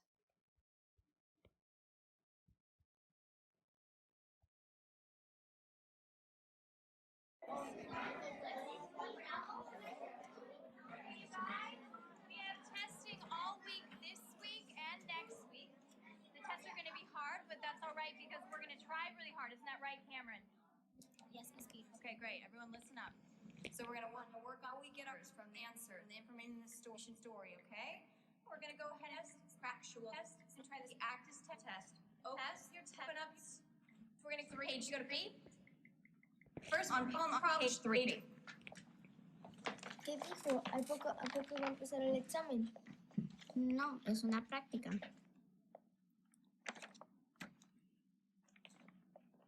We're going to take notes from the story and we're going to turn it into a math problem and we're going to walk through it together, okay?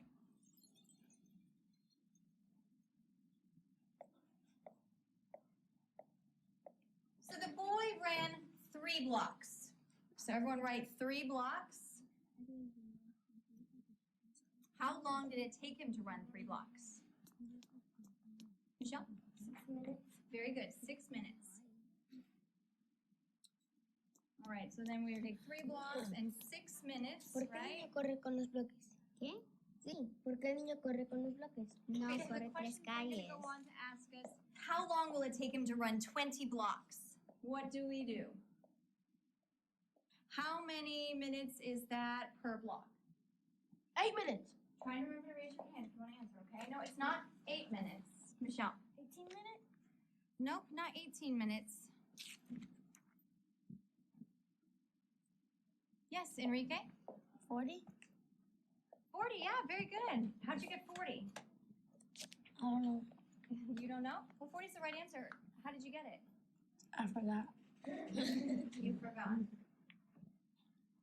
Okay. Does anyone know how we get 40?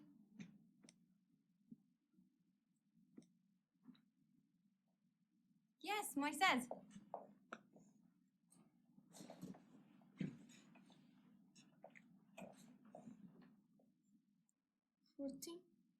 Yep, that's right. Very good. Great. Can you tell us how you got that? 40? Yep, very good. But can you explain to the class what you did here, how you got that?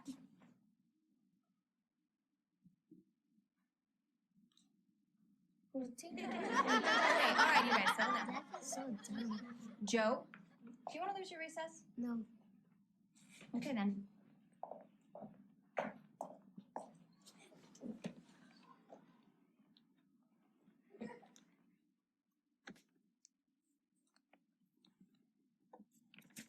Thank you, Moises.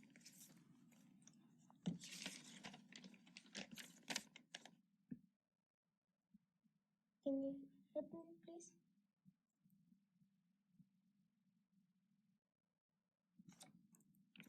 Can you take a walk with me?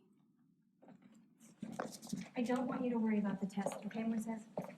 Sí, estoy preocupada sobre el examen. La directora Rosa dijo que todavía tenemos que hacer. Just try your best, okay? Do you understand? Not importante. Sí, sí es importante.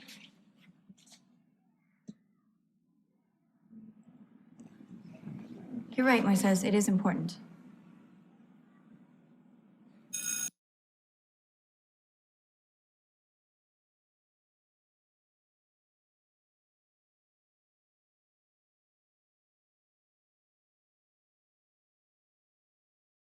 Person next to you or behind you. And think about the California values. Think about principle 1 and 2 and the elements from the EL roadmap. What's in place? What's not in place for Moises? 2 minutes.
I've been doing this a long time, and one of the things that I always listen for when I ask you to process is I listen for kind of that dip in the volume in your processing. So I'm seizing the moment. I'm bringing you back. Because I didn't want to interrupt your thinking. But I do want to hear the connections that you made with these resources that are designed as tools for us, regardless of our role. Regardless of our role, they are designed as a tool for us to not just focus on what can I do between the standards and the student and the instruction, but the system.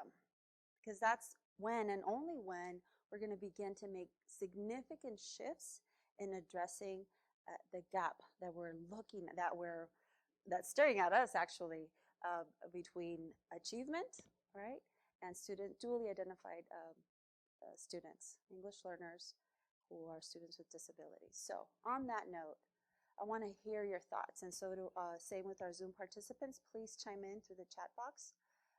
What are your insights? What connections did you make with the California values? What evidence did we see? Maybe it wasn't to its full capacity, but what evidence did we see of the values and or the two principles we had an opportunity to dive into in the roadmap? And Vanessa will come around with the mic.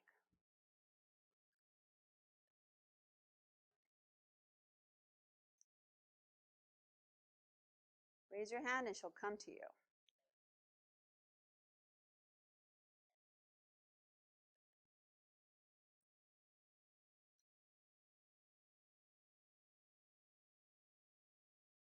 What was there? What wasn't there?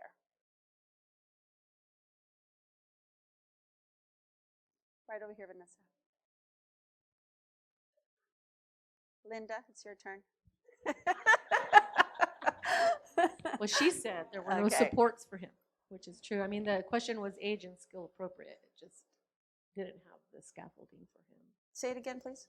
Well, I felt that the question was age and skill appropriate. It's just that it didn't have the scaffolding for that student, right, because he heard blocks and he did exactly what he looked for the.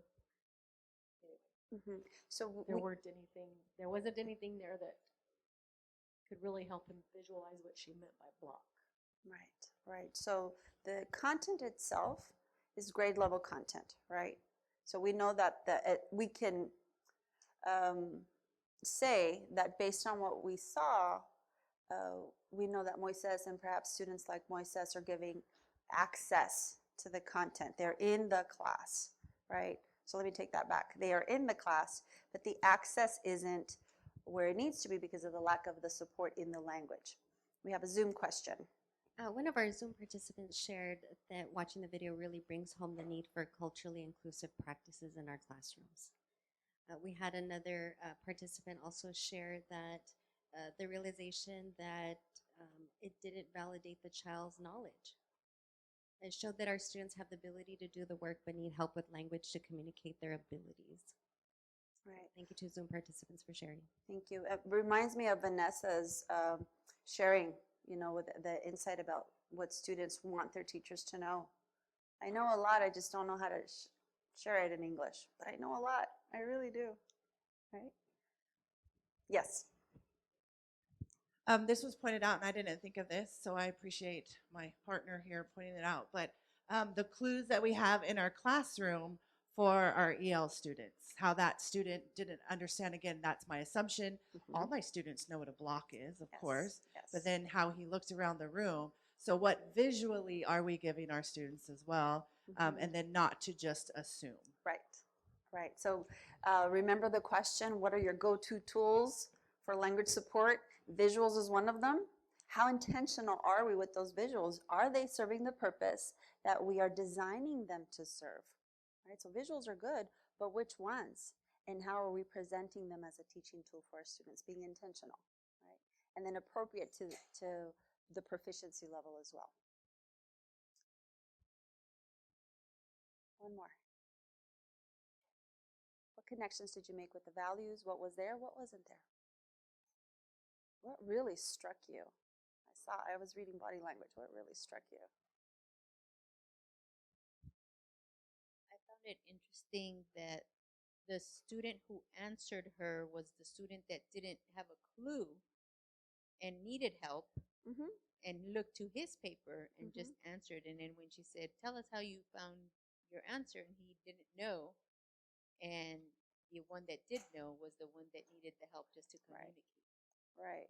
So I often say that students are each other's best scaffold, right? So think about pairing these two types of students together, where one of them brings some content knowledge to the table, another one brings some language support to the table, and giving them an appropriate task that's appropriate scaffolded for both of their needs.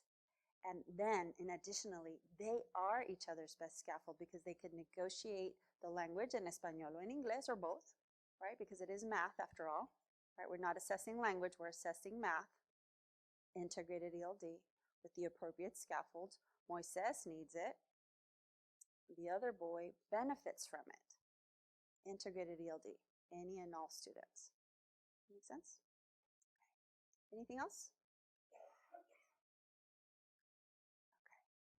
All right, so we introduced Moises to you to really have us think about the role of assessment.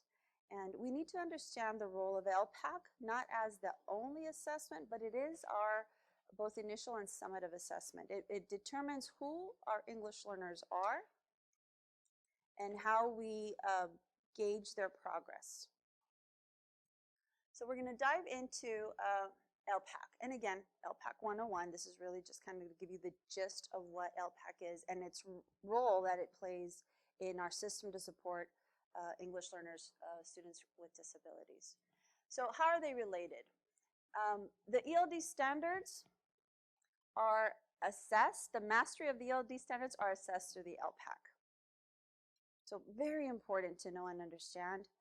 Because sometimes, for whatever reason, it seems like folks don't make that connection, right? So we're assessing language, and we're using the ELD standards to be intentional and precise about what we teach so that students can demonstrate their progress through this summative assessment, state summative assessment, Elpac. So you have a handout that looks like this, and I do have to tell you that CDE has a slightly different handout, actually created a two-pager. I really like one-pagers. So just know that should you come across an Elpac handout, it's going to look a little bit different. But I prefer, if I can have everything on one page, I'm gonna grab that one. So just know that the one updated version of this information is actually 2 pages. So we're gonna use this handout just kind of as a way to kind of chunk out the different elements of Elpac. So we're just going to focus on the nitty-gritty, the facts. So what is the Elpac? The Elpac is California's assessment of English language. It is assessment of English language. It no longer is CELT. I think last school year was the first official Elpac year where we had both summative and assessment, and a summative and initial assessment of Elpac, and CELT was no more. So it is our official English language assessment. It is our focus is on English, right? We're assessing the English language, and it addresses these 4 domains: listening, speaking, reading, and writing. There are 2 assessments. Elpac has 2 assessments. The initial assessment is given to new students to the state of California. Not new students to your district, but new students to the state of California or the first time that they are students in the state of California. So think about all your kindergartners coming into your school system for the very first time.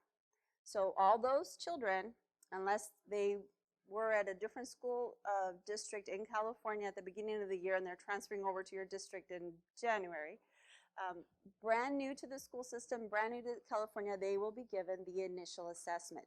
What's important to know is that the initial Elpac is only given once in a student's entire educational career.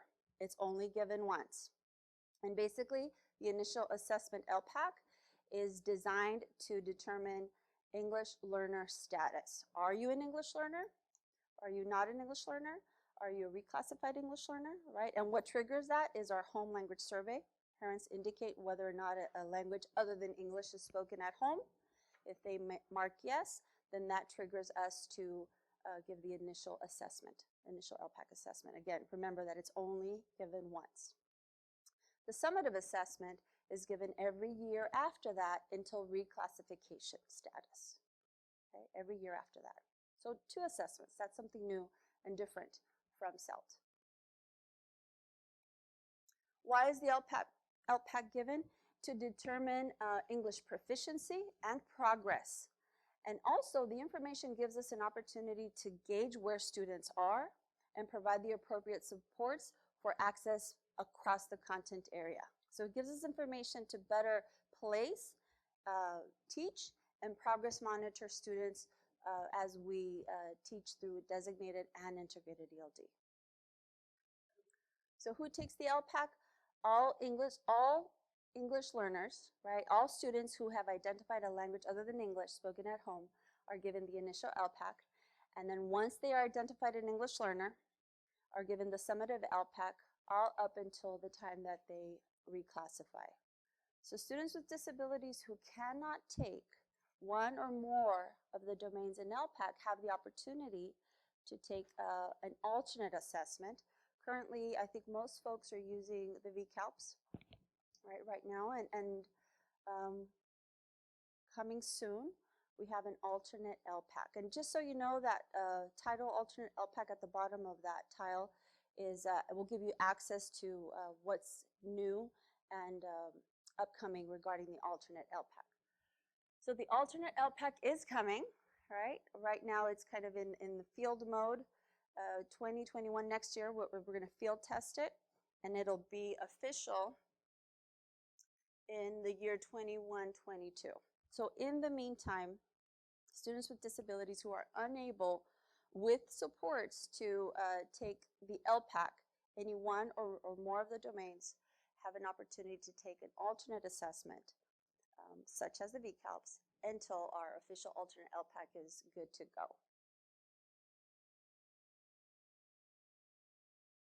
And how is it given? So for grades kinder through first, it's one-on-one. It is individual. How many of you here have given the Elpac? Okay, so we have a couple of people who are familiar with the protocol for how to administer the Elpac. So kinder to first grade, it is one-on-one for each of the domains. In 2nd through 12th grade, it is a whole group. And currently, it is a paper pencil test. However, this upcoming summative assessment window will be computerized. So our English learners will have an opportunity to take the Elpac through the computer. So initial and summative assessment became official, operational, last school year, and moving forward every year after that. Know that what's new is our computer-based Elpac will be operational in the spring, starting February 1st. So again, very important to remember that our ELD standards is how we design, deliver, and gauge how well students are moving towards language proficiency, so that when it's time for Elpac assessment, we have a tool that helps us determine how well they've progressed. And then moving forward after that, what are the supports that students may need? Where do we place them? What kind of programs are the most appropriate based on that information? Any questions about Elpac in general? Again, these are just the logistics and just the facts. Okay, so Elpac, the way that it's designed, the assessment, the way that it's designed, it is organized in by domain, and students have an opportunity to show what they know in these different domains, in these 4 domains. One of the resources that we really like to use to not only help us get a better perspective of what LCAP assesses, but also how the ELD standards are woven into the Elpac, are the task types. So this is a handout in your folder. It's actually a packet stapled, 4 pages stapled together. I'm going to ask you to pull it out. These are the Elpac task types by domain. How many of you have heard of the Elpac task types? Okay, a couple of people. So why are we talking about the task types? The task types will do 2 things for us. It will give you a better idea of what is being assessed in the Elpac, and how it's being assessed in the Elpac. Because remember, the ELD standards are designed, or the Elpac is designed to gauge how well students are mastering the ELD standards. The task types gives you insight as to how the students are engaging in the test. What are they being asked to do? How are they being asked to respond? So the more that we're familiar with what that assessment looks like, because many of us are not test administrators, so we don't know, right? The better we're going to be able to incorporate that information into our instruction, designated and integrated ELD, right? And because the Elpac is aligned to the ELD standards, we are addressing the ELD standards. In other words, the more familiar we are with the Elpac task types, the more intentional we can be in addressing the ELD standards, right? I call it kind of the backdoor entry point into the ELD standards. Now, you still want to know what's in there, but when you focus on the Elpac task types, you are addressing the ELD standards, right? Because that's the design. So I'm going to walk you through analyzing a task type, and then I'm going to give you a little bit of time to do that on your own so that you can experience the process and then think about how this is valuable for teachers and for the groups of people that you work with. So what we're going to do is we're going to focus on one particular domain. I'm going to walk you through it, and then I'm going to let you loose and have you explore a different domain. So let me walk you through it first. So I'm looking at the listening domain. So if you go to your task type packet, find the listening domain. I believe it's the third one in. And I want you to find this task type titled Listen to a Short Exchange. And we're looking specifically at grades K and 2. You with me? Okay, help each other out. So I'm looking at the listening domain, and I'm looking at the task type titled Listen to a Short Exchange. Listen to a short exchange is an element in the Elpac. Those of you who are test administrators is very familiar to you. But know that when students are taking the Elpac, they will participate in a section of the assessment that's titled Listen to a Short Exchange. So knowing that this is what kids are being assessed on informs what we do in the classroom or what we help support teachers for both designated and integrated ELD. So we're looking at the task type, Listen to a Short Exchange. I'm focusing on the K2 span, and it reads, students hear a two-turn exchange between two speakers and then answer a question about the exchange. Those are the elements of the assessment. Those are the elements of this task type. So when I look at that, when I analyze that task type for K2, this is what I pull out. What does the student do? The student has to listen to a two-turn dialogue. That's very explicit. That's what they do in the Elpac. They have to listen to a two-turn dialogue. And then after they listen to that two-turn dialogue, they have to answer a question about that two-turn dialogue. That's very important information for me because now I'm thinking about, well, are students engaging in this type of language production in my classroom? And if they're not, how might I begin to do that? So now I'm thinking about what can I do in my classroom to support what kids are being asked to do in this task type? Well, I can create or incorporate a turn and talk time, right? Because wouldn't that allow for a two-turn dialogue? Does that make sense? Right? So I can easily incorporate some turn and talk time. Of course, you want to be a little bit more specific in terms of the content. And depending on the language proficiency of your students, provide the appropriate language frames. In this case, I want to provide language frames to help students answer questions about that two-turn dialogue. Right? So looking at the task type, analyzing what are the students being asked to do, how are they being asked to respond, and what am I already doing in my classroom to address that, or what might I need to do to address that. So what we're going to do next is in your table group, you can get together with a buddy or you can just bring everybody at your table group together, is you're going to analyze a task type for the same purpose. You're going to select a domain, listening, speaking, reading, or writing in your table group. And if you have 3 people in your table group, pick the same domain, but different task types. So if you guys are listening, maybe each one of you each one can take a different task type in the same domain. Does that make sense? Okay. So table group pick the same domain. Each member picks a different task type to analyze. They really are this concise. So as you dig in, I want you to jot down or highlight what is the student doing, and then think about what or how might I be able to support what the student is doing in the classroom. Any questions? Okay, so 2 ways to do this. You can kind of jot down your ideas down on paper, and then I'm going to ask you to transfer it out to the poster paper because we want everybody to see, as well as our Zoom participants, what your implications for instruction are after you kind of dissect what students are being asked to do. And so we want to kind of gather that information and share it out with everybody. So I've kind of put together this poster here to give you an idea of what your poster could look like. So when it's time to transfer that information onto your poster, let us know what the domain is, what the task type is, and what grade level or grade span. What is the teacher doing? What is the student doing? And then some ideas or strategies, instructional implications for that. Questions? Okay, I'm going to give you I'll check in with you in about 7 minutes. And then we'll gauge to see if we need a little bit more time or not.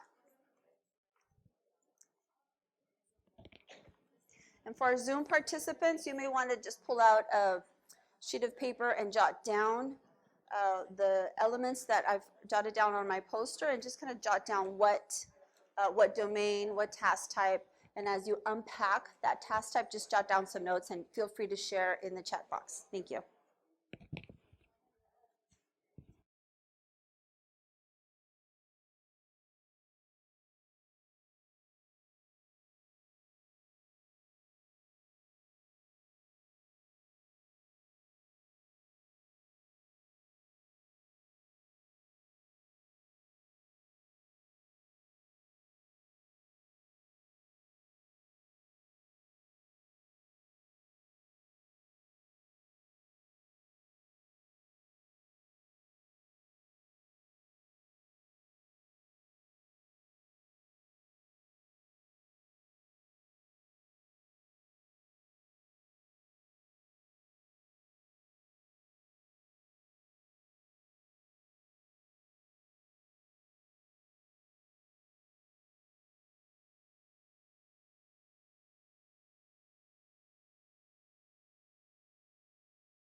Just want to clarify the instructions.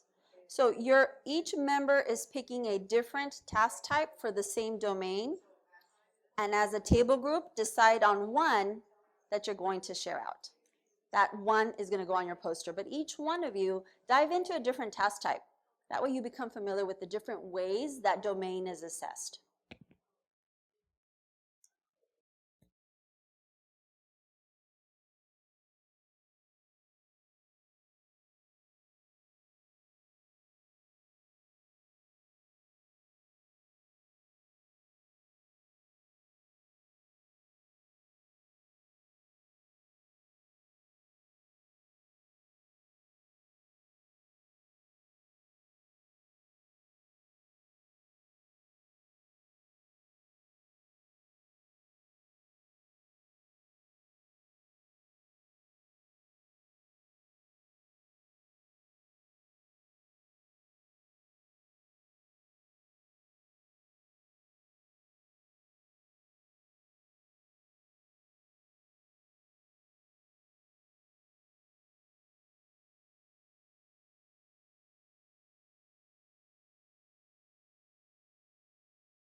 in the next minute or so, start deciding which task type you want to share out with the group, and you can start working on your poster in about a minute or so.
finishing up your posters, just find a empty wall space and plop it up on the wall. We'll bring it up to the front when it's time to share out.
Folks, I'm going to know you're ready when I see some posters up on the wall. So let's kind of start plopping them up on this wall over here.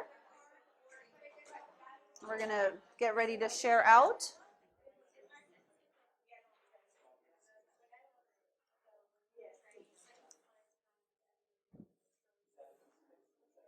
Okay, I think we're just waiting for a couple more posters.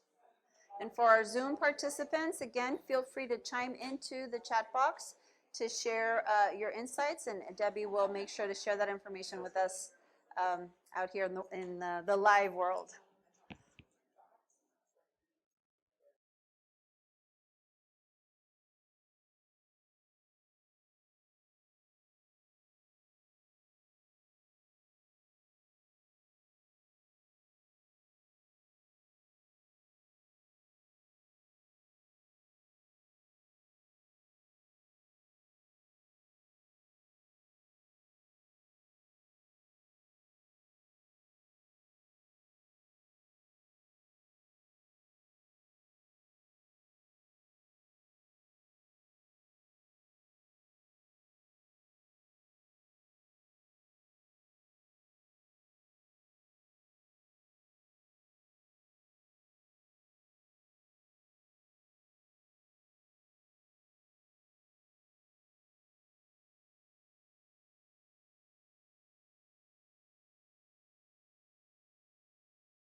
So this is how we're going to share out with the group. So we have all of these posters, and what you don't know is that you've put them in the sequence in which you are going to share out. So we're going to start with this one and our table group right up here. You can come as a team, right? Because it's a team effort, right? It's a team effort. And just share out your insights. Don't feel like you have to read everything on the poster. Just kind of share out your insights. And why don't we do this? For the sake of time and for the sake of purpose, let's focus on the instructional implications. Tell us what the student is being asked to do and how that helped you reflect on, well, what do I need to do to address what they need to do? Okay? Just kind of to stay focused. Go for it. So make sure that you get the mic from Vanessa.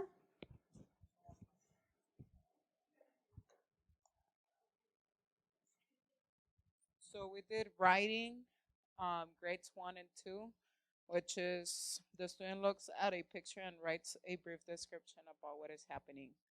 So as we were discussing, they might not be able to communicate their thoughts in complete sentences or in English language. So they might be able to analyze a picture, but then when it comes to put it into writing, they might be having difficulties.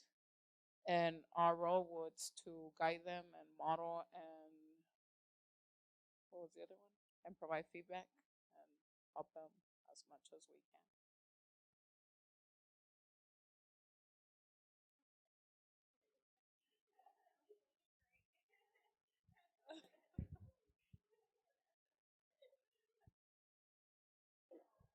Thank you so much. The next poster, just make your way up to the front of the room, please.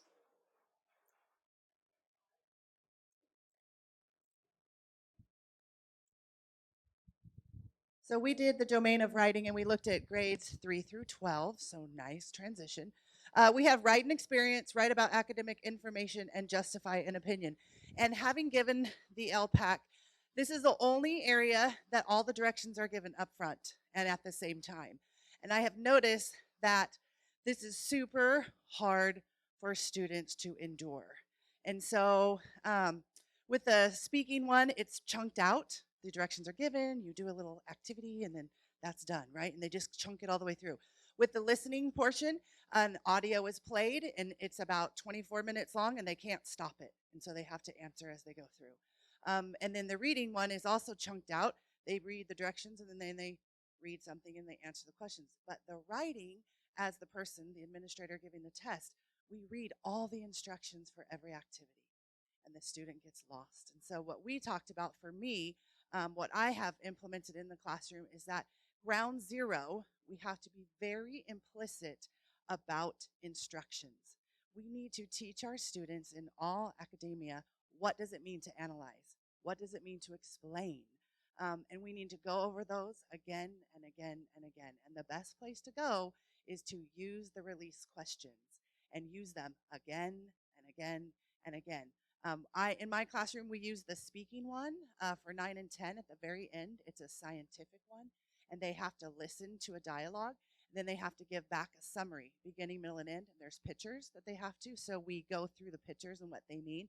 I can't listen to all my students talk to me and tell me that, but I definitely can give them feedback, and so I make them write it down. So if they can write it down, then they obviously can speak it too, because then we pick 2 or 3 kids, and then they stand up and speak it to us. So use the release questions, not just in the writing area, but also the speaking area too, because that will help them get everything that they need to do. And so again, we just said practice, practice, practice. Start next week. Practice, practice, practice when you come back, because that's the biggest thing. Then they'll feel comfortable about the directions, and they'll be able to be successful on the test. Thank you. Practice, practice, practice, teaching them strategies as far as how to annotate. Practice, practice, give them the test release questions so that they can practice, but not only give them to them or read them out loud, but as we talked about it, make them teach them strategy, what to use. So when they go on their own, even in other disciplines, they're able to annotate, really underline what is it asking me and comprehend. Really important point about the different types of writing, and different types of writing require different types of language.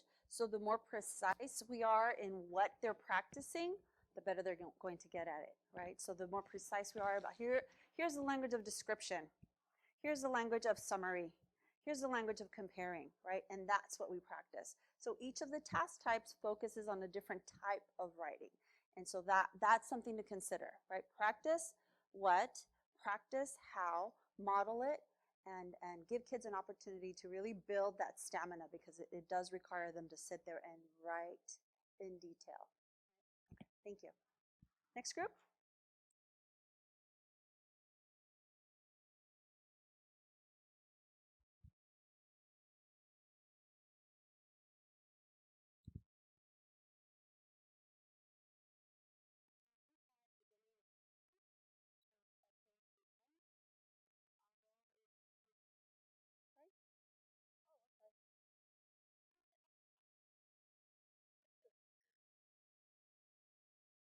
Oh. I don't hear it.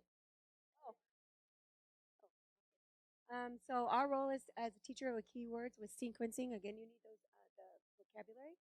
Model, we do. Read aloud, multiple reads. The first time just to get the flow of the reading. The second time to dig into it. What are the pictures? Are they relating to the story, and how they're related? Because you have to ask the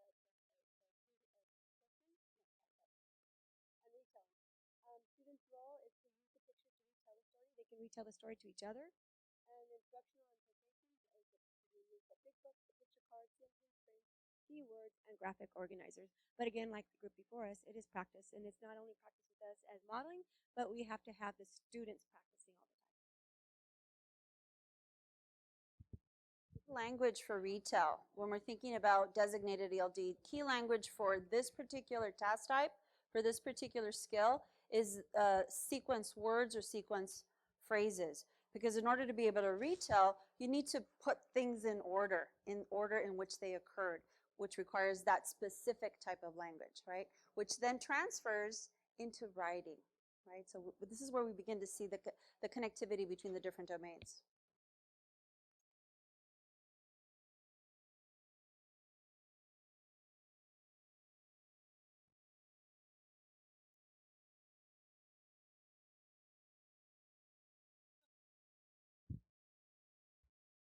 So we really concentrated on this one because in our district we do the Lucy Calkins Readers and Writers Workshop.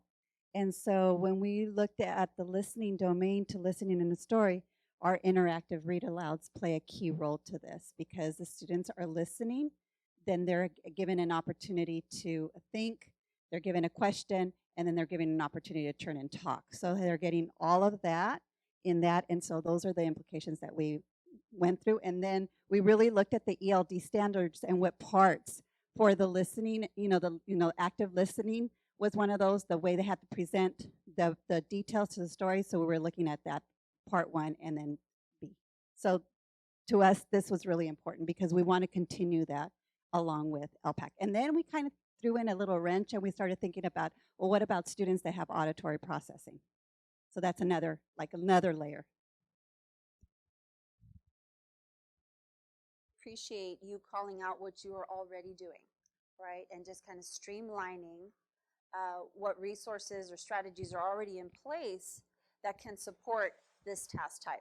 So not necessarily reinventing the wheel, but looking at this task type and thinking, oh, I kind of already do that and it's with this tool, but now I can be a little bit more intentional because I know exactly how the student is going to be asked to engage in this task type. And so you address it accordingly in your instruction. Next group.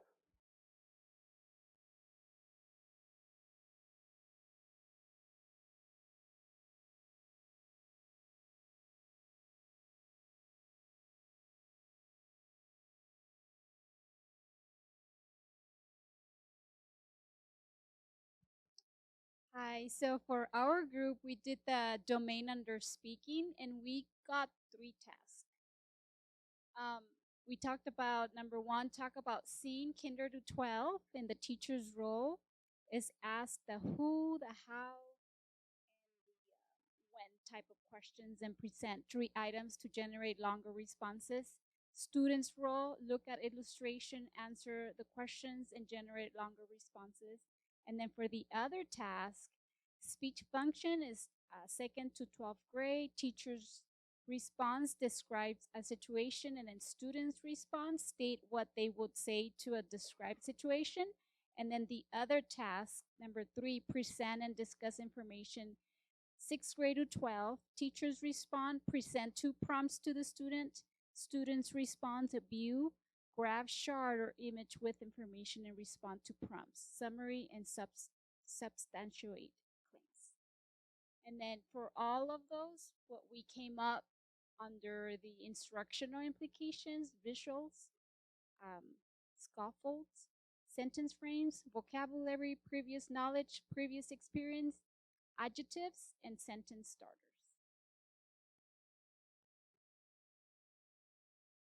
Thank you so much.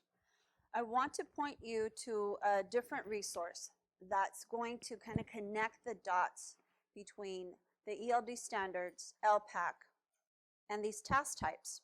So there's a resource that looks like this, stapled packet. It's titled Definitions of Summative Assessment Task Types for the Elpac. And I want you to take note of something. You'll see as you flip through the pages that it's organized by domain, listening, speaking, reading, and writing. And similar to the task type pages that you were working with a little while ago, the task types for each of the domains is underneath each section. So I want to point something out, and then I'm going to have you go back in there for the task type that you focused on. So for this particular task type, listen to a short exchange, K2. Students hear a 2-turn exchange between 2 speakers and then answer a question about the exchange.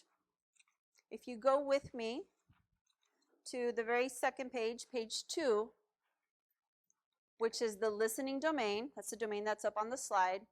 The very first task type in that table is listen to a short exchange. Are you with me? Yes? Okay. So in that table, you have a description of what's in your task type handout. But what I want you to focus on is at the very far right of that table, you see up at the top it says primary alignment. Are you with me? Okay. P1A1. Those are the ELD standards. ELD standards part 1, section A, standard 1. So this task type addresses these two standards directly. It says primary alignment because there's a secondary alignment and a tertiary alignment, but the two ELD standards that this particular task type address directly are identified in this handout. So again, earlier I said this is kind of like the back doorway into the ELD standards. When you become familiar with the task types, when we analyze the task type by domain and think about what are the students being asked to do? How are they being asked to do this? What might it sound like? And this is where the rubber meets the road. How does that look like in my classroom, or does it look like that in my classroom? Because then we can really start making the changes that we need to address the standards this way. Okay, so this is why the task types are really powerful for me. Not that I don't want to go into the ELD standards. The ELD standards document itself, especially that one pager, thank you LA Unified one more time, especially that one pager gives you more information, more detailed information. So the more information we have about individual students, the more we're going to dig into those resources. But at the very beginning, right?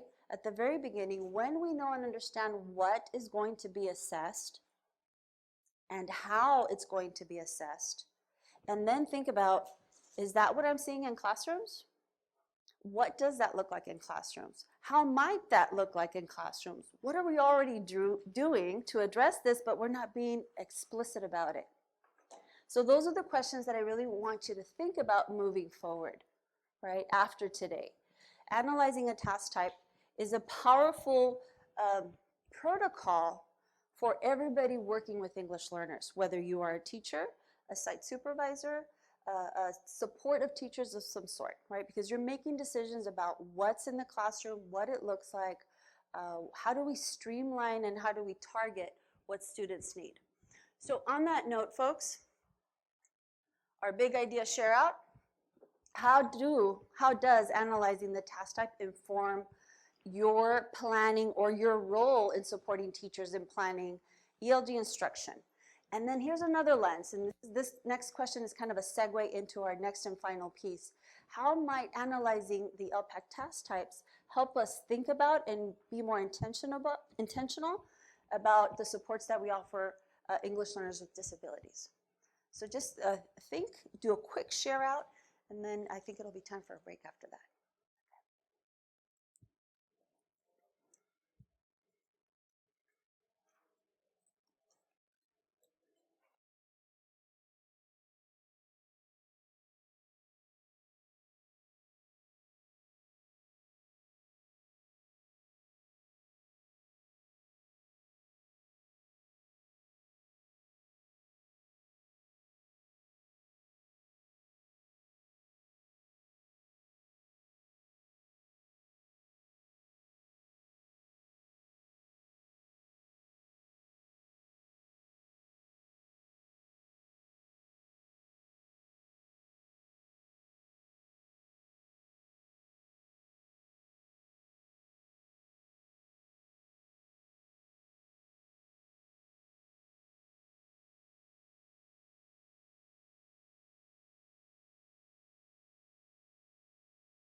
I'm going to bring you back.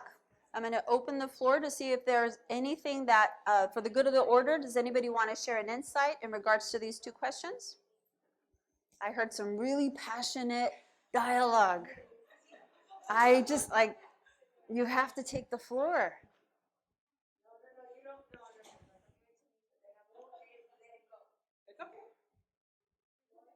We want to hear you. What are your insights? How does analyzing the task types inform in your respective role, because we know that not everybody here is a classroom teacher, inform what we know and understand about ELD instruction and the types of supports that we need to be giving that we can give our students, English learners who are students with disabilities? We were talking about the chicken and the egg. What comes first? And again, going back to the responsibility of all, and going back to how language is ignored, how culture is ignored, and it shouldn't be regardless of the situation. You need to look at it globally and always.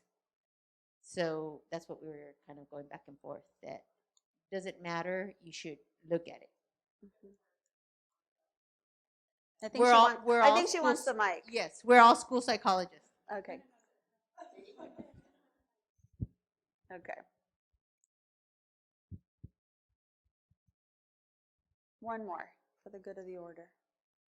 How does this protocol, just digging into a task type, how does that inform the work that you do in the role that you play? Yes.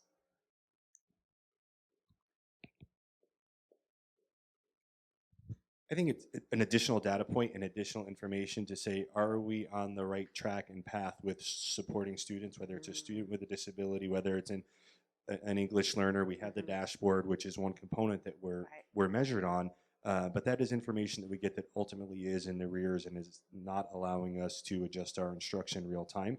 I think if we take some of the information we have today, we're able to adjust midstream and see if we're meeting the needs of students, whether students with disabilities, English learners, or both. Right, right. So just in time information, right? Different types of assessment. The most powerful type of assessment is the assessment that informs instruction, and that means real time. So when I'm planning with the ELD standards in mind, using something like the task types, because it's a concrete example of what these standards could look like. And even more powerful is the fact that this is what it looks like in the assessment, in the Elpac assessment. We're not teaching to the assessment, we're really taking a close look at the skills and what kids are being asked to do, how they're being asked to respond to these prompts, so that we can be more intentional with our instruction and our planning. So right on, right on. Summit of Elpac gives us information at the end of the year. However, the task types are going to give us information today that help us reflect on what we can do now and move forward as we further develop our lessons. Okay. On that note, folks, I think it's time for a brain break. So why don't we go ahead and take another stretch break. When the music stops, please come back and join us. All right, everybody. We've made it. We've made it. We're at the end of our day together, and we only have one more section to go. So we're going to be looking now at removing barriers. So earlier in the day, we started with the Practitioner's Guide, and then we went into the California Values, the English Learner Roadmap. We delved deep into the ELD standards, comprehensive ELD, designated, integrated. We looked at task types, and we even had some very nice posters where we broke down some of the different task types to have a backdoor entrance to the ELD standards and identified implications to our instruction. So one of the very important roles of the IEP team, when we're talking now more specifically about students with disabilities who are dually identified as being English learners, is establishing what are some of the resources available that we can use to remove barriers. So how many of you are familiar with the CASP assessment accessibility resource graphics? Have been around for a while, right? And they were very helpful from their inception on the get-go. It gave a very visual way of taking a look as to what was available as a universal tool, as a designated support, and as an accommodation. So these again are what we use when we're talking about the ELA, math, science, and the California Spanish assessment. And as mentioned, they're divided up into these little rectangular sections that identify the resources as they are. Available for all, universal tools, available for some, designated supports, and available for few, accommodations. So, you know, consistently the question comes up, well, wait, does this change the construct of what's being assessed? And the resources available here do not. Okay, these are universal tools, designated supports, accommodations. They just provide those resources for students to allow us to remove certain barriers. So those are available for CASP, but also for Elpac. So Elpac this time around is still paper pencil, and then we're slowly going into the computerized version of it. And as you noticed in some of the earlier graphics that Lupita shared with you, it's coming soon and it'll be fully operational soon. So a lot of the accessibility resources available in this graphic are specific to the paper pencil test. So the companion document that works hand in hand, in tandem with this graphic is Matrix 4. So when we're talking about Matrix 4, again, it's the same relationship that Matrix 1 has with the CASP accessibility resources, except Matrix 4 is Elpac specific. Okay, this Matrix 4 was revised and released in October, late October. So if you have an earlier version of it, we provided you with a newer one that was released late October. And again, also the links that are there are live links, active links to the CDE page, right? So Matrix 4, you know, displays the embedded and non-embedded resources, the UDAs, that are available for all students. And we're going to take a look at that document. So in your folder, go ahead and pull out Matrix 4. And grab a couple of Post-its. And just how we bound the practitioner's guide for easy access with the tabs, we're going to do the same with Matrix 4.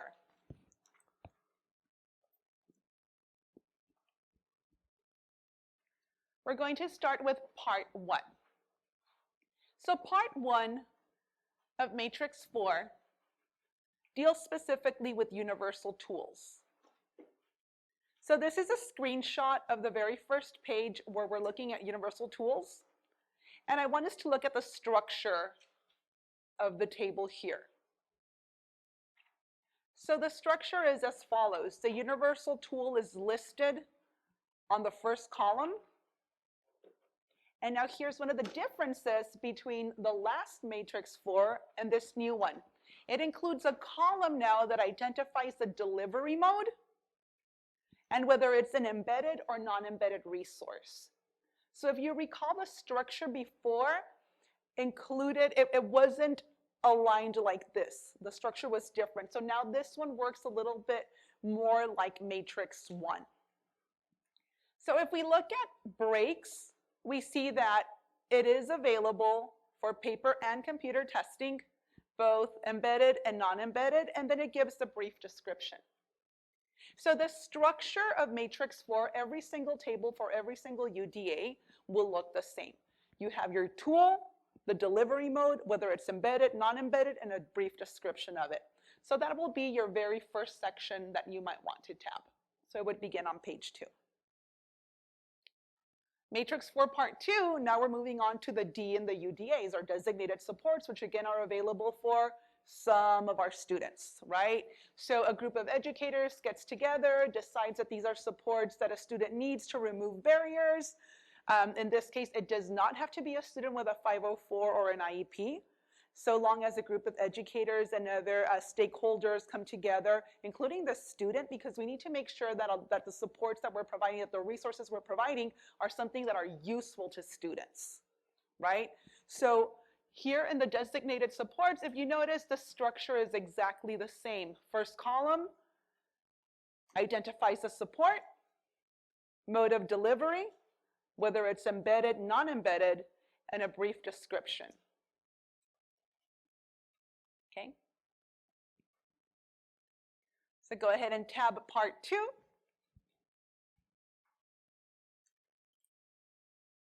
Part 3.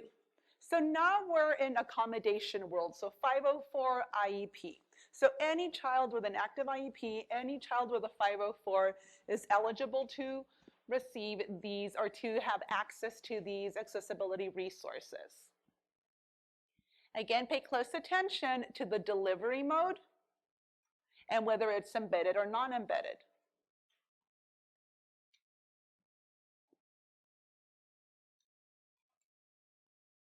So again, this one gives you alternate response options for both the computer and the paper. So the structure here on this one is different because the other one would have computer and or paper, but this one they're separated because the description is very test specific.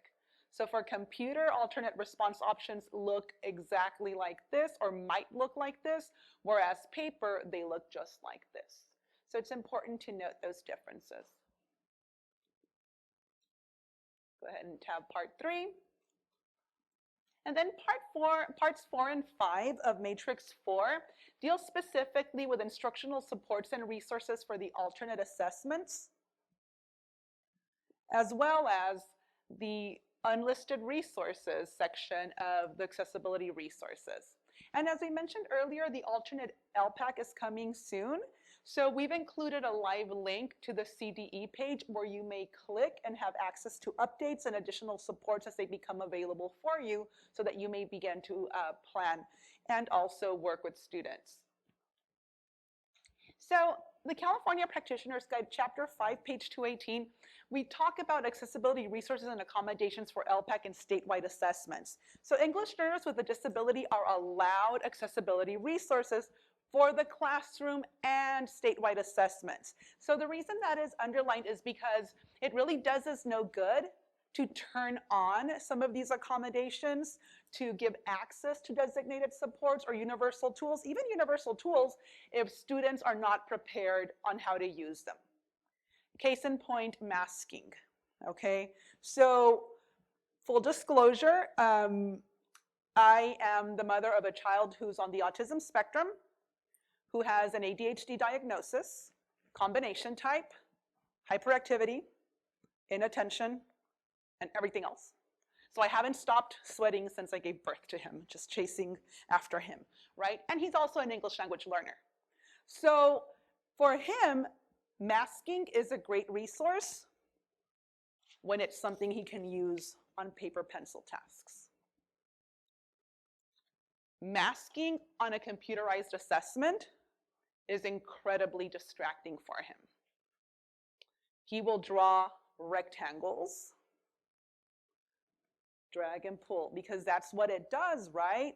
And I wouldn't have known that had I not had access to see what the computer interface looks like and what that support looks like. So what it ends up happening when you turn on the masking feature, it allows students to drag the mouse and draw the rectangle to cover a section of text. So if children are not trained on how to do that with the computerized version, then it's more of a distraction than a support, right? So another implication for this statement that these are for the classroom and for statewide assessments is that they need to be familiar with the resource. If we are turning on stack translation, when we're talking about the computerized assessment, we need to know what that looks like. So ample opportunity to practice and use these tools, these resources over and over so it becomes part of their fluency. We're not just looking at language fluency, but we're also looking at resource fluency. Students have to be able to decide which tools are appropriate, and the only way they help determine that is by giving them access in the classroom for practice time in a safe environment where you can guide them and be that prefrontal cortex of their brain and help them figure out why that's a good support or why it might not be a good support for them. The California Practitioner's Guide for Educating English Learners with Disabilities also has a wealth of information when it comes to Elpac and alternate assessment. So earlier I mentioned what designated ELD might look like in a mild mod classroom and what it might look like in a mod severe classroom. Same situation here. So when determining whether a student will participate in the Elpac or in the alternate assessment, this is part of the conversation that needs to be had with the IEP team. So remember that when we're talking about English learners that have a disability, the responsibilities of the IEP team are threefold. One is to determine the language of instruction, right? Second is where designated ELD will be provided, where and how. And the third one is what accessibility resources will be provided for students to help remove barriers. So when IEP teams meet, these are the discussions that need to be had as they relate with students, for students that have a disability and that are English learners as well. Okay, so there are some resources available within the Practitioner's Guide, and again, those active links are there to support your decision-making process and to give you the information necessary to make those decisions for students. So the next two questions come directly from the Practitioner's Guide, and these are frequently asked questions, and is, what do I do with a student's completed alternate assessment? So all of that information is detailed there. So if these are questions that constantly come up or that you're constantly fielding, know that in chapter one, pages 35 through 36, you have access to all of that information, as well as to what happens when a student's IEP Section 504 plan specifies that a student has a disability for which there are no appropriate accommodations, because I know that sometimes we have those situations where, like, you know what, there aren't any appropriate accommodations in one domain, in two domains, three domains, or four domains. Again, this is a case-by-case scenario which needs to be determined by the IEP team. And again, there's guidance for situations like that in the Practitioner's Guide.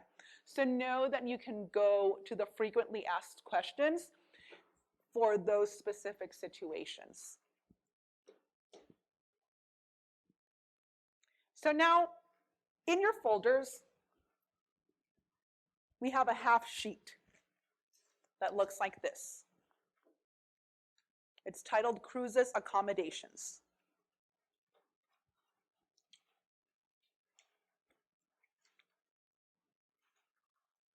And this was directly pulled from the California Practitioner's Guide. It's on chapter 5, page 226. If you remember earlier when we went over the structure of the chapters, these are included at the end section of each chapter, the different student scenarios. So I want you to take some time to read this half sheet, but let's read it with a purpose, through the lens of accessibility resources. So the companion sheet that goes with this half sheet is this nice, what is this, robin's egg blue sheet, and we're looking at Elpac and ELA. Based on the information provided in this case study that specifically looks at cruises accommodations, you may use Matrix 4 when we're looking specifically at the Elpac, or the assessment accessibility resource graphic to determine what might help remove some barriers for crews. I'll give you a couple of minutes to look that over, and then we'll come back together and talk about some of those accessibility resources that we could provide for crews.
we end up writing for crews?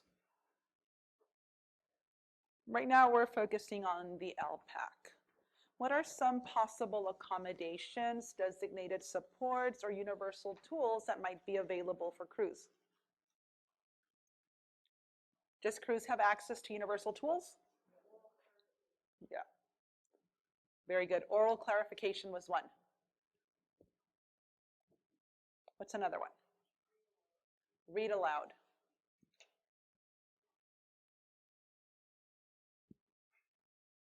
Scribe.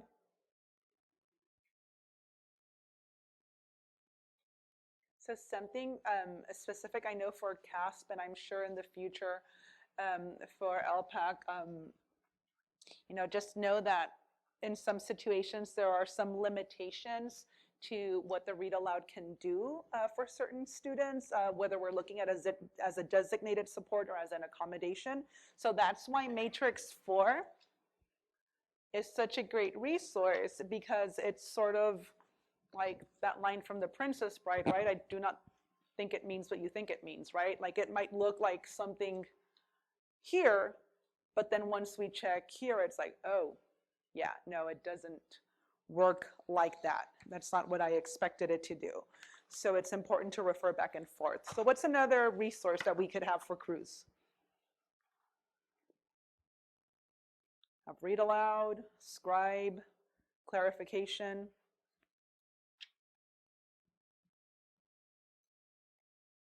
What are some of the additional supports or resources available for crews?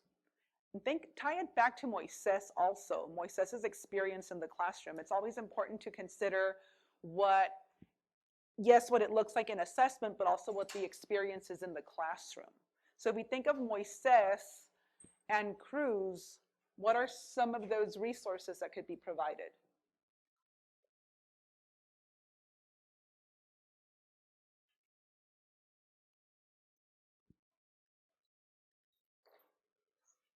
Okay. So again, take the time to go through Matrix 4 to determine what appropriate resources would be and how they would best serve the student, and to give the student ample opportunities to try these out to see if it's something that's beneficial for them as well. Okay, we need to see it in practice. What you think might be beneficial. Okay, audio? Came out of nowhere. Pause or replay audio listening. Yes, pause and replay audio, especially as we're considering processing time, right? For some of our students, they don't have the ability to retain large chunks of information auditorily, so you might need to be pausing and replaying. Very good. So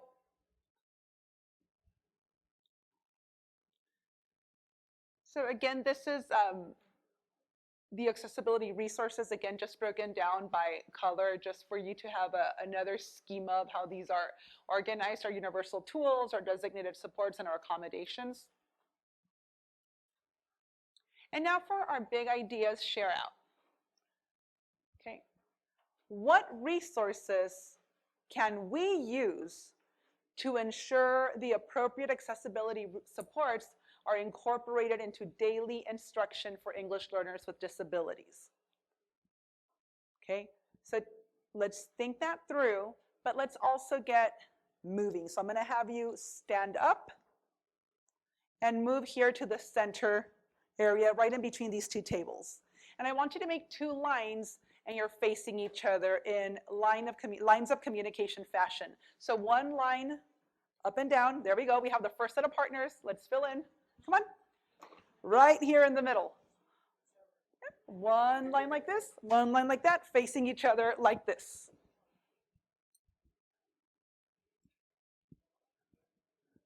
Okay, so the big idea share out, what you're going to be sharing with your partner, we need an A and we need a B. So you need to have an A and a B facing face to face. Do we have a gap there in the middle? There we go. Oh my goodness, this worked out. Do we have even? Yeah, okay, great. So What resources can we use to ensure that the appropriate accessibility resources, supports, are incorporated into daily instruction for English learners with disabilities? So I'm going to have A's, this line right here, share first. B's, I want you to listen, and then we'll switch. Ready? 3, 2, 1, share.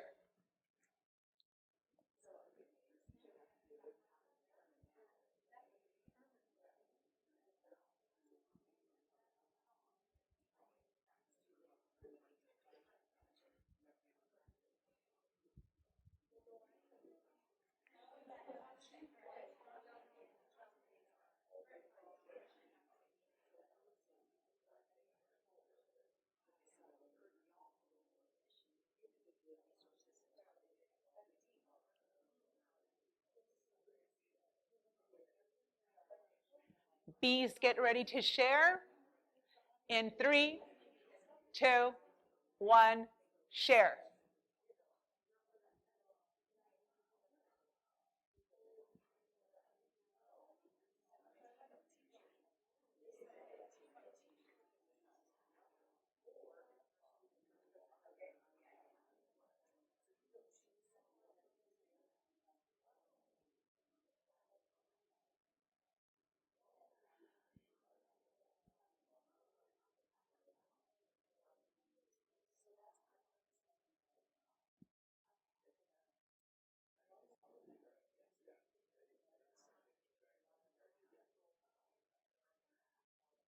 All right. Now, I want you to stay with your partners, and I want to know if any questions came up. Okay? So let's pass it down. Let's make it fun. Let's pass it down. Pass it down. Hot potato. My Yes. question was on the embedded and non-embedded supports. Okay. I heard that if you do non-embedded supports, then the test scores aren't valid. Okay, great question. So you can hold on to it. You can mute it if you'd like. So embedded, non-embedded. All that embedded and non-embedded means is that if it's embedded, it's provided within the test delivery system on the computer. Non-embedded is something that you do live. So for example, breaks during the computerized test section, yeah, they can stop, but who's actually giving the student the break? The teacher, right? So the computer doesn't tell them break time, right?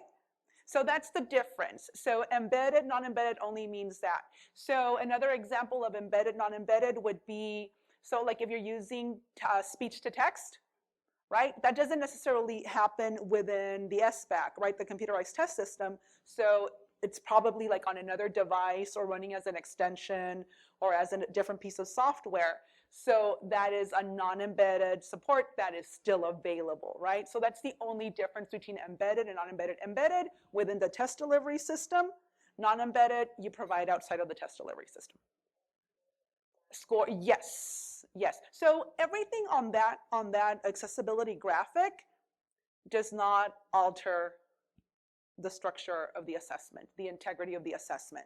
So universal tools, designated supports, and accommodations do not alter the test structure or the integrity of the test. So you will not be issued an LOSS on accommodations, designated supports, or universal tools. Okay? Yeah. So do we, if we're giving the test, do we mark those anywhere, the accommodations? Say we stop the audio for any reason. Is that marked on a test Okay, somewhere? Does that matter? so it I'm just depends, curious. right? So for example, I come from special education world, right? Where we don't do anything for the student unless it's included in the IEP, right? We need to make sure that everything's documented. So if I say that I'm going to provide stack translation, it better be stack translation and not just translation. It needs to match, right? Because all of that information then is uploaded into TOMS by the test administrator, the person who's in charge of entering all of that information in TOMS. So I don't know what the structure is at your school site or at your district who's responsible for doing that. But again, my point of reference is from as a special education teacher, you know, we would only turn those features on as it relates to accommodations if they were included on the statewide assessment page. And then that information reflects what's uploaded into TOMS by the test site administrator, yeah. But you're referring to special ed because in Yes. the directions on part Right. 2, it didn't say that my student had to have an IEP or a 504. Right, if it's a designated support, as long as a group of educators, regardless if there's an So IEP. then I could do that. Yes. Because so, there's a couple things in there that my right. newcomer kids, like translation for Yes. directions Yes. in their language would Yes. be appropriate for them. Right. So I'm going to be the head of that team pushing. So Right. I don't give the test at my site at Right. this high school. So I guess we reach out to those that do give the test Right. So as their teacher. Absolutely. So designated supports are open for any and all students. So that second rectangle, as long as a group of educators determine that that's a need. So for example, if I'm an English language learner and I have that graphic out and I see like, huh, there's 5 designated supports that would work for this child, they can use them. But you just need to have that documentation that you met and that the team determined that that was appropriate. No need for a 504, no need for an IEP. Yeah. Yeah. Anything else? Any other question? Okay, so now we're going to stay like this and we're just going to pass the microphone down and you can either share what you or your partner said, what is a resource that they can use to ensure the appropriate accessibility supports. You guys didn't get there? It was more about the questions? Okay, so is that a resource you'll be using? Okay. We talked about early determination of what they would need before the spring when the test comes. We talked about then that way if we determined early, then we could use that in the classroom. Fantastic. Basically the same thing. I said, how could we know what would be appropriate unless we test them? Exactly. Try it out, right? Ours was similar. We said we got to try out different things to see what works best for each student. We talked about typically in an IEP meeting, accommodations comes towards the end of the meeting, but weaving in what the student needs in the discussion of present levels. Right, absolutely. We talk about assessments, observations, and the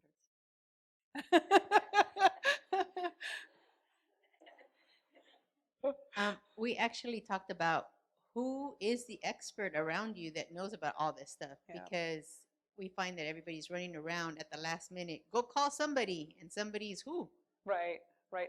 So that would be an important next step, right? Who is the somebody, right? Who's the somebody that's in charge of this? So again, one of the biggest takeaways from any type of collaborative effort, because this has to be a collaborative effort. It can't be just a one-man show or a one-woman show, right? So being able to reach out and have a group of experts where you can pull your expertise, because the smartest person in the room is the group, right? It's the group. So especially a very knowledgeable group like the one we've had today. Let's go back to our seats. High five each other and go back to your seats. Thank you.